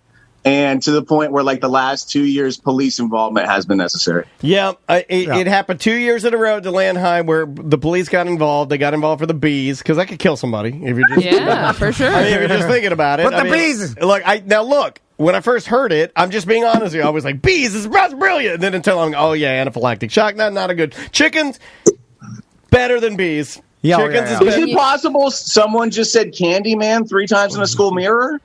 You know what? That is a possibility. You know what? It is a complete possibility. We put new locks, and JB welded the locks on the parking, so that the last day of school nobody could park. Nobody could park. And then we put a box in front of one of the entrances, to go inside the student parking, thinking that they'll think it's a bomb. This is where it gets real damn. God damn. Miami plays different. Yeah, that's weird. They'll call the bomb squad and they'll stop it. They won't let anybody. It was also September 12th when we did it. It was right after. Like, why would you do that? This was 1999, and then the janitor just painted jihad in red right next to it. Yeah, then we put on our black overcoats and walked the hallway. This was there was still when bomb scares were lighthearted. They were fun. It was fun. We beheaded one kid just to let him know we meant business. There was a point when bomb squares were like, yeah, bomb square, we get to go to the auditorium. Now you can't do it. But anyway, the janitor just kicked the box out of the way and cut the line. He is a real man. Did not give a bond. He did not give a fuck. Yeah. You got to get a concerned Karen to think it's a bomb. The hardened janitor doesn't give a fuck. No. He kicked that shit out. A long time ago, you told me it is a stereotype, but there's one phrase that janitors say when kids do something completely stupid. He kicks that box over and he goes, "That's some bullshit." Right? Yeah. That's some bullshit. He cuts the chains that we put on the JB Weld chains. He just mad. He's like, he knew. And he's right, because that's the perfect phrase. That is some bullshit. He doesn't deserve that. It only caused a short backup in the line of stupid Zena Frank. Anyway. What else you got? So word on the street is the one that's getting my kids' principal so worked up is they, like the disposable or the refillable soap dispensers. Yes. They're taking like the tank off and walking around, and basically you have like a soap squirt gun at that point. If you just hit the button real hard, you can fucking shoot soap all across the classroom. Yeah, ruin people's dresses, get it in somebody's pudding cup. Something does, it makes me laugh when teenagers do the dumbest shit, and then... It's usually really creative, though. Like, you know what I mean? Like, seriously, it's usually super creative. Like, wow, that's actually impressive that you knew how to create a squirt gun that could shoot soap 50 feet. Yeah, but it's like you're just vandalizing, the soap, and then it's like... But you spend time and effort on it, is my point. Well, they just have to replace the soap dispensers, and then that's some bullshit. He's putting it back on. Yeah. And then adults are like, why are you doing this? They get so aggravated, but it's like, it's the childish, just ruining it of it all that makes me laugh. I did it in my 20s at Kerr's Wing House. I ripped the entire... remember the jumbo toilet paper? You were there. The jumbo toilet paper roll. I just ripped it off the wall because I thought it would make you guys laugh. It's just, God damn. In your 20s? Yeah, and I carried it to the 30s. In my 30s. I'm old. I carried it to the table, and then I asked Andrea out. And look, we're married. Look at that. Yeah. They didn't make you pay for that? Well, we knew the manager. He would just come over and we'd bully him. Come on, guys. Come on. Come on, you guys. Just fucking knock it off. He'd be like, hey, he's guys, just fucking knock it off. Why you? That's what they used to say in school, too. And now it's like, oh, he showed aggression. You call the police and call the psychologist, and they bring, they arrest him, and they, they put it up. He screamed at me in an angry state. The guy would walk over and be like, Dan, give me that. I'll put it back. Knock the fuck off, guys. It used to be knock it off. Now it's like, they'll now Jerry bring up Dibbings charges. is tasing me in the parking lot. Yeah. Anyway, go listen, Tom, to Tots with Ross. I just did with my buddy John Charles Ragland. He tells a lot of good stories, including how he was the basis for the Ryan who was Green Lantern, the guy that was Green Lantern in Waiting. He was the basis Ryan for the main character in Waiting. But he tells a story where he used to the guy who wrote that play or that movie and him worked together at the Roadhouse on South Orange. They got torn down and is now Chick-fil-A. They won't work there, and that's where kind of the Waiting came from. And then they would go drink at Sports Town after, right? They do a late night shift and go drink at Sports Town until 2 or 3 a.m. And so one night, this was his hangout. He went there every fucking night for years. And one night he's sitting at the bar and there's this framed jersey. I can't remember what it was, like a framed jersey or something that he always liked. And he kind of bumped it with his elbow and he was like, shit, it's loose on the wall. So he just finished his beer and took it off the wall and walked out and never went back to Sports Town. Sometimes you do dumb shit. That's a great story. Yeah. Maybe it's good for all of us to do, because we become adults and we become boring and we follow the rules and the law and shit. But sometimes it is fun to just do some dumb shit for no reason, just to do it for no reason. Like I think Butler lives his life like this, by the way. It's more fun. Maybe it's a chopper trait. It's more fun, man. Yeah. Hey, do you know what my dad version of that is now? Now for like Father's Day or like my birthday or a special event when everybody's like, what do you want to do? Now I'm picking touristy shit around town, like for Father's. I think I told you guys we went to Ripley's, believe it or not, for Father's Day, and then like next we're gonna go to like Wonderworks or something. We're just doing like touristy shit. That's people fly 1,000 fucking miles to come do this dumb shit, and it's right there. So we're gonna do more of it. Why not? And most of the time you can find some sort of Groupon or some sort of coupon that your friend has. Do the magic show at Wonderworks. It's actually really good. Oh, that actually is quite good. Well, you can eat pizza and beer. I, too, used to love Ripley's, believe it or not. I had the books as a kid. You are Florida trash. Yeah. I think we kinda have It's just as good as it ever was. It's just as good as it ever was. We went. It's fucking awesome. They had a display of like letters that people had sent him and then like what he did with it. And it was fucking amazing. It was great. They got a penny smashing machine that I put $20 in to get all the pennies and it just gave me one. I got ripped off by Ripley. It was fucking awesome. but we live in a society where you're inundated with, believe it or not, like stuff all the time in social media. Yeah, but right? this is real, actually. It's more real because it's all there. True, but it's like... And it's been vetted by Ripley. But isn't it less impressive because we see it so much every day? Like, we see the... Maybe it's more impressive because there's no Photoshop or movie magic. But then I know, if you were back there in the 90s when I was there, you saw that thing with like, you look in the mirror and then you see it from the other side. They got the same gag, but they upgraded it. And then the one thing that everybody in my fucking family loved was they had this gag where you like, you walk down a short little hallway and there's like a treasure chest that it looks like you can get to and maybe grab some treasure. And then the floor drops out and it drops you like 1.5 feet real quick and scares the shit out of you. We made my wife do it and laughed at her. It was so fucking fun. You know what a lot of those are based off of are the old secret society endings. Initiations? Yeah, initiations. Those like floor drop. You know the whole gag where the stairs go flat and you slide down? That all came from turn of the century, like these secret societies were really about insurance. You join them in a way to try and get you and your family like health insurance or but they do these gags to make you believe and stuff like that. And then there were catalogs that would sell all the fun things. What I didn't Sorry, that's a weird old man thing to know. What I didn't like about that mirror is they'd show you the old man that has no teeth, that has got some sort of bone cancer from smoking, so they removed his top palate, and they're like, look at this old man. He can put his bottom lip over his nose. And then I'm like, but they removed his jaw because of bone cancer, and he's got no teeth. Yeah, Marilyn Manson can suck his own dick. I'm like, I can't do that. And then I'm like, I'm not even going to try in the stupid mirror. Anyway.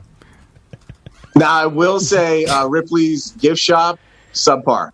Oh, man. I mean, they got a lot of gunned stuffed giraffes. Right? Are you an escape room kind of guy? Like random shit. Like for all, like I feel like they could have done a lot of like shrunken heads and stuff, but it was just all like weird candy and shit. It was that's considered racist now, Ross. Yeah, that's probably why. Yeah, shrunken heads are racist now. They took it out of Disney. Yeah, they took them all out. Now do you like escape rooms, Ross? I've never done an escape room. Oh, you gotta try. You gotta try one. I would love to hear how grumpy and mad you get at how shitty the escape room is. I rail on escape room because I think they're fucking stupid. I hate them, Ross. We did that zombie escape thing one time where you have like fake guns and you shoot like characters coming at you, and that was pretty fun. But we've never done an escape room. What is that like a laser tag thing, or is that the paintball one? It is. This one, it was laser tag. It's like it's on iDrive there, like real close to the Titanic thing. Yeah. Was that Hard Knocks? That was the one. That was by the Improv. Or by the Improv. Hard Knocks was like laser tag, and then their whole thing. Like I think that thing was based on a horny guy with a Tony did their marketing because he was like, "Here's what we're gonna do. We're gonna call it like Tomb Raider, Hard Knocks, and we're gonna dress a girl with big fake titties, and we're gonna say Hard Knocks, and then but what about the guns and the mains inside? Don't worry about that. That doesn't matter. Secondary, yeah. We just need titties and Hard Knocks. You get it? It's a Hard Knock. but what about the maze and the actual guns working? No. Don't worry about the guns ever working. This is going to be a hunk of shit. This is a fake titty pun. Get it? With hard it's a knocks. titty pun. And people will want to come here, but the guns are going to need to work. No. And they're like, well, what about that HBO show called Hard Knocks that has been going on for like 15 years? Oh, shit. Yeah, like then they're mad. They power through that out of business. Everybody knows if you want laser tag, you go top floor Wonderworks just right away. You skip all the fucking Science Center shit and go right to the top floor. Does John Morgan really own Wonderworks? I think he did. Yeah, well, he did at least. Yeah, I don't know if he still does. Did he buy it like the move rich guys do, where they're like... Someone emailed me and said, "Dear John, you'll never email me back because I'm a nobody." No, somebody and a nobody, somebody. Like, I don't know. You know that commercial where he says that? That shit makes me... I'm thinking, and I'll never be able to do this, but it's been my dream, where you do that movie rich guy move where someone gives you bad service or is rude to you and their business or whatever, and then you buy the business. You know what I'm saying? And then you shut it down? Yeah, you can shut it down, or you're just a new owner, so like you showed them somehow, which is weird. But that used to be a thing where you're so rich, you buy the business that wronged you in some way. Some pimple-faced kid told John Morgan to get in line for the hurricane simulator instead of cutting to the front, and suddenly he owns Wonderworks. That's what I want my fantasy buy this motherfucker. All right, Ross, you got any news stories? We've been in news for like 20 minutes now, Tom. Yeah. Sorry. If I mispronounce the name of this fashion label, Balenciaga? Balenciaga? Man, I don't even know if I know that one. Balenciaga sounds as good as... Yeah, I'll go with that. All right. They're trying to sell basically a $1,200 pair of sweatpants. They are facing a little bit of backlash. People are calling it cultural appropriation. They're maybe trying to take advantage of trends in a community that they're not part of. They are selling these $1,200 sweatpants with their sweatpants, and then sewn to the top of the sweatpants is a little bit of underpant that you can just pull up. So it looks like you're sagging, but like it's all sewn together like one piece. No, that's cool. I mean, it's kind of like if you want the look of your pants sagging, but without going full commando and feeling like pants are gonna drop at any moment, right? And again, the world we live in, it's a TikTok post. They called these pants out, and has been like 1.6 million views. And it is being called racist. Well, you're taking the whole, like, listen, I've always worn my pants where my boxers peek out the top. I wish you'd stop doing that. I know. I wish you would too. You're almost 40 years old. I know. It's very embarrassing for everybody. And then for people to see me, they're like, pull it. You gotta see the Grinch peeking out every time I see. But it's always how I wore my pants since high school. Every so time I don't know. I see it, I think, is that Sully from Godsmack? You're a business owner. My God. I don't want to pull my pants underneath my tits. No, just pull up to your waist. Just wear them on your waist. Yeah. Well, that's another thing. Like, you don't have a waist? Well, I don't know. Pull them up to at least cover your undies. My wife, you got to pull them right underneath, like one finger placement below your belly button. Well, that's called the tycoon. Well, that's what my wife says my waist is. I'm like, it is. This is your waist. But I've been wearing my pants under my belly forever, so wearing them on my flap waist. Yeah, wearing them on my belly seems like an old man. So I continue to do that. You know, whatever. The real problem, Tom, is that you have what is called Mr. Belvedere syndrome, which is that unassisted, your balls would hang down to about knee level. And so you're trying to combat that by hiking your boxers all the way up to your fucking nipples. But what you really need is to move to like a jockey or a boxer brief that has that snugness built in, and you can put it around your real waist with your pants and have the support. My balls have morphed into one smooth ball. Like, I don't have two anymore. I have one tight. Also, like an old waterlogged golf ball. Like having pants with that looks like your boxers, like, you know, buying your pants that make it look like your pants are sagging. Isn't that the equivalent of the old man wearing the visor with the gray? I was going to equate it to like the girl jeans that have fake pockets. Oh, yeah, right. Okay. Like, what fashion is fake pocket? Just give me a goddamn pocket. Or what about, do you put it in the same category as wearing, glasses with no prescription lens? Yes, yeah. That's like Butler does Butler, that. Blue blockers. He has to wear them. Did you know his wife checks in on the security cameras, and if he doesn't have them on... Oh, my God. He wears a device, a sexual device from Fairvilla, and she hits it from her office, and it vibrates his butt. Now, I'm going to be honest because I don't know what it's trying to accomplish. Because if you look up these pants, they couldn't. If you're trying to look tough, they could not make you look less tough. Yeah, they're so clearly not they're what corny they're trying to portray themselves to be. That you could do nothing more than make yourself a target for ridicule. Yes, this seems like a product troll, which I think happens nowadays. Like everything's about trolling and about manipulating the about internet. Attention. Yeah, because attention. remember when the sweater came out? I want to say a year ago, 2 years ago. That sweater, and I think it was Louis Vuitton or Gucci or somebody big, Coach maybe or Dior, and it was the blackface sweater where it had the cutout with the lips and the lips are really red. And everybody's like, well, that's obviously blackface, and it looked like blackface, absolutely. But I think that companies do look at that kind of stuff and they're like, oh my God, that was a mistake. Well, it's bad. Should we just let it roll and see what happens and manage it? Yeah, let's just manage it. Yeah, it definitely seems like a lot of product trolling goes on where they'll put something out, get the attention. Although it seems like negative attention, and they're buying it as people are buying that as jokes, right? And then it all becomes joke product. I don't think anybody's buying it. But for $1,200, you're going to buy a $1,200 pair of joke pants? Yeah, I don't think they are buying it. It's the idea. Rich dudes may buy it. Dude, there was an app. They might have sold 10, 15 pairs just to but that's it. Everything else is really just what's the value of the eyes on our dumb pants. Right? Yeah. But this was probably a company that... Their sales dropped 27% in 48 hours. Wow, interesting. Why would people do that? It's not like I'm the type of person where if I don't know, if Chubbies, if I like their shorts, they came out with goof shorts, I'd be like, well, I'm never buying them again. Also, to call it, cultural appropriation, you're insinuating that only one culture does that, right? They're saying it became popular in the hip hop community. And that's why. Yeah. But I mean, they do wing the term urban around a lot, you know. Yeah. But it's when I grew up, everybody, skaters, I understand where it came from, but it's it was a widely practiced. Do you understand that is what cultural appropriation is? And that's where it came from? What if you don't know? Skaters were appropriating it too. It is, but I sagging my pants. This is reverse Miami friend syndrome. His friends did it, so it is. Yes. Yeah. It also, what's your intent? Intent was that when you're a skater, you sag your pants. I just didn't want to be picked on, so I wore what everybody else was wearing. Really, right?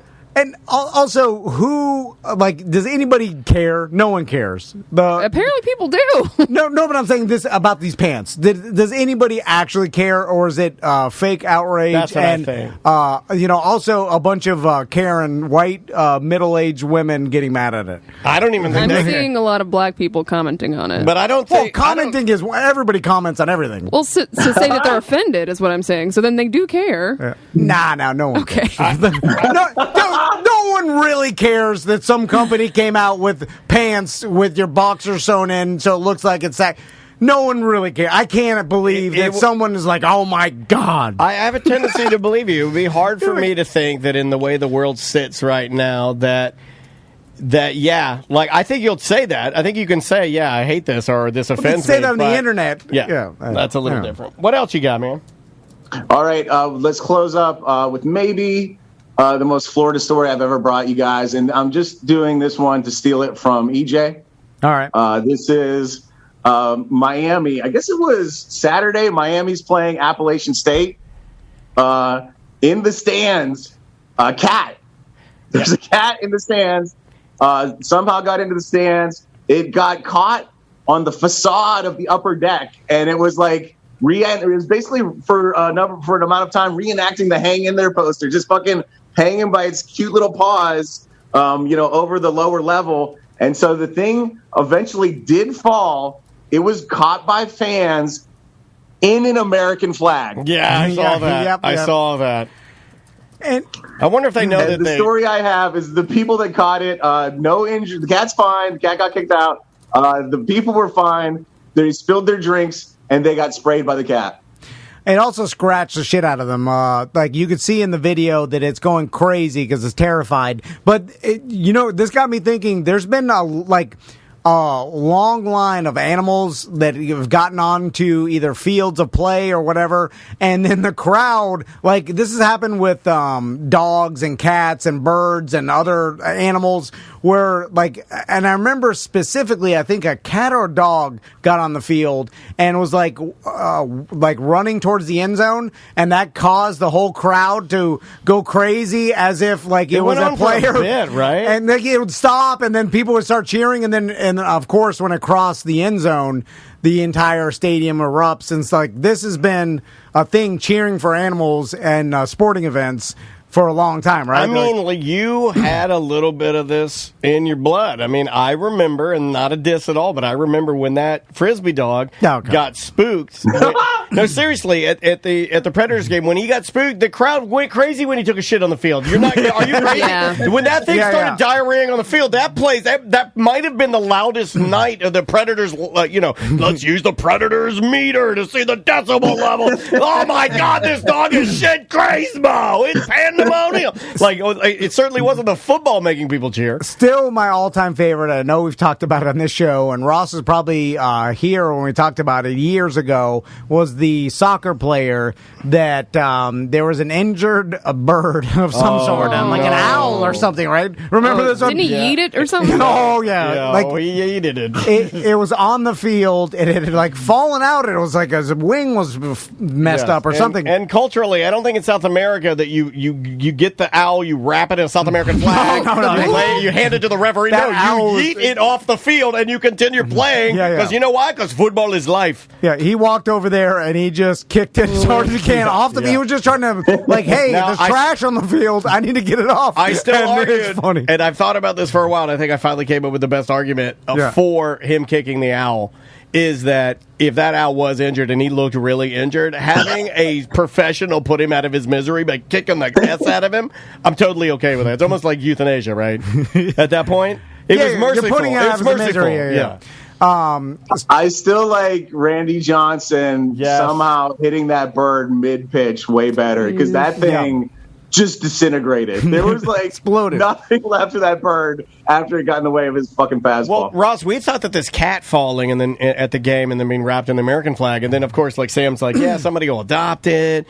It'll be a famous cat. They'll name it whatever. Name it. But then remember that video of that rehabbed eagle that was released and then the semi-truck smashes it? I am a big fan, but I am a big fan of things like the cat falls, they catch it, wrap it in American flag, and they're holding it like Simba. Then, like you said, they give it to the animal shelter, and immediately it's euthanized. Because they have parvo crazy. Ruining it, So I wonder if that Randy Johnson pitch is the only documented scenario where an animal was killed during I don't think so. A professional sports game. I don't think so. No, actually, Muhammad Ali, when he says that float like a butterfly, sting like a bee, one match, he actually punched a butterfly and a bee into a guy's face. That's where that saying come from. God damn it. Turning into Jeff Howe here. Hey, that's okay with me. I liked every second of it. But what other scenario would an animal be killed by accident? I may be wrong on this, but I want to say that multiple baseball players have hit birds. Yeah, that sounds right. With pitches?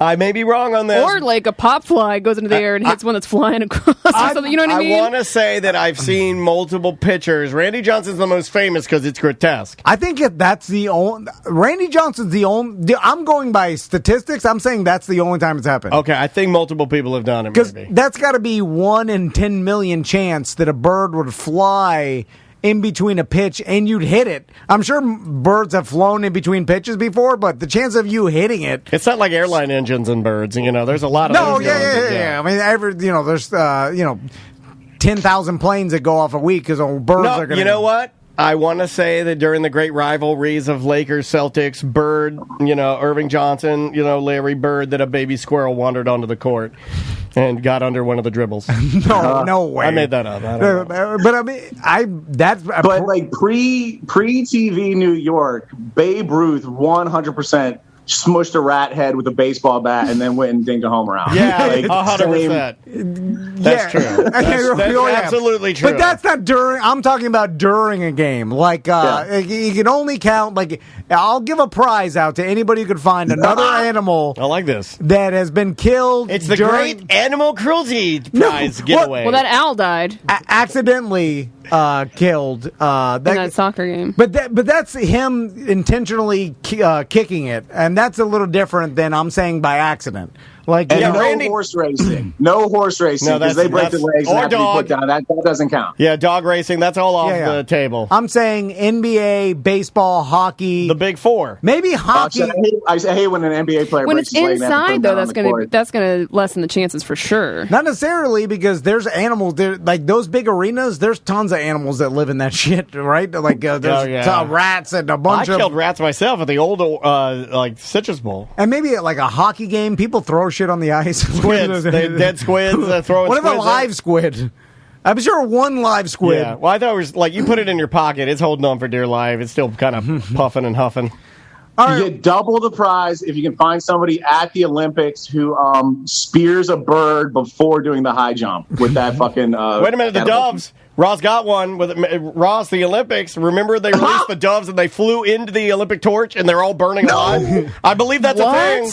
I believe that they released doves and then they flew into the Olympic torch, toasting them. What about moths? Why'd they fly into the torch? Because they're idiot birds. I want to say that happened. That's different though. The guy that remember the old man that got stabbed by the javelin. That's bad. Oh, you're right. That was a bad one. I felt bad for him. In the 1988 Seoul Olympics, a flock of doves was released into the stadium as a symbol of peace. Sadly, that peace did not extend to the birds, and when the cauldron was lit, several doves were flame-grilled live on TV. Live on TV. Now, they were sitting on the edge, and then they lit it. They're like, "Oh, good night." It's like, "Good night." I only remember dumb shit, Ross. They've been testing my memory for months, Ross. The only shit I remember are really dumb, random dumb shit. Like, I'm not joking. Daniel doesn't even know how much he gets paid. No, I remember the doves at the Olympics. Because I saw it live, and I think my dad laughed. I want to say way more important. Way more important. Yeah. All right, Ross.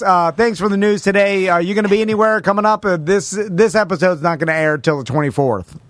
Oh shit! Just that'll be right before my birthday, so fucking give me an online birthday wish, and then Bull and Bush every Wednesday at 9, first and third Saturdays. There'll be one of those coming up soon. Probably the first one in October will be the next shit sandwich. And I'm looking at the list right now. It's a really good list. Come out to that one. There you go, Ross. We love you, brother. Bye, be guys. Good. Take care, man. See ya. That is Ross live from his art gallery now because his son. We're buying one from the company. We're going to buy one. Well, you didn't tell me how much. I mean, what does it cost? Not that bad. Like $100 or something. $100. That's good. Have you seen it? It's good. No, I mean, it's a lot of money. 100. Yeah, I mean, we're going to promote it. Let's give us a half off, 50. Like $100 off. Because we're talking. What if we just rented it? You know, people do that with big time art, where you just pay a retainer to keep it in your home. But he retains the rights to it. It'd be cheaper that way. Well, that takes away. I feel like that'd be insulting. Yeah. All right, BDMs and listeners, we appreciate it. I forgot how to end the Friday Free Show. Because we're taking Will this be our last segment for this? This is like a little bit differently kind of put together show. So, or are we doing the straight talk after this? Where are we putting that? No, that's in the middle. We're going to put that in the middle because they'll let people work that out of their head. Because they're going to listen to it. This is fucking, what the hell are you guys doing? But hey, we love you guys. We really do appreciate all of you that download, that watch the live stream on Twitch, that download and watch all of our videos on YouTube.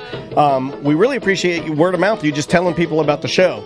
I've had that happen a lot lately where I'll get people that'll say like, hey, I listen to ACT all the time. This has been a big week of ACT people that, like, hey, I didn't know you guys are still doing the podcast. Some people actually think that we did the Friday Free Show in order to get, seriously, and it makes sense. Think about this. You do the Friday Free Show because we both resign, right? We go away. But you've been doing it way before that. Right, but we do the Friday Free Show to get back on ACT. And then they're like, oh, worked your way back in. Of course they don't do the Friday Free Show anymore. They're back on the radio now. People still think it matters. People still think. Yeah. I guess, I could understand. Because it's all like sort of the same content, right? Yeah. It's just we curse in one, we don't in the other. But also it's like, you got your phone, right? That's where everything, you have that entertains you. Yeah. So why do you think that Indeed. Hold a grudge. Hey. Thanks for listening. We appreciate it, and we will see you next week. Hold on, fellas. Oh, wait a minute. I can't publish that. It's mediocre.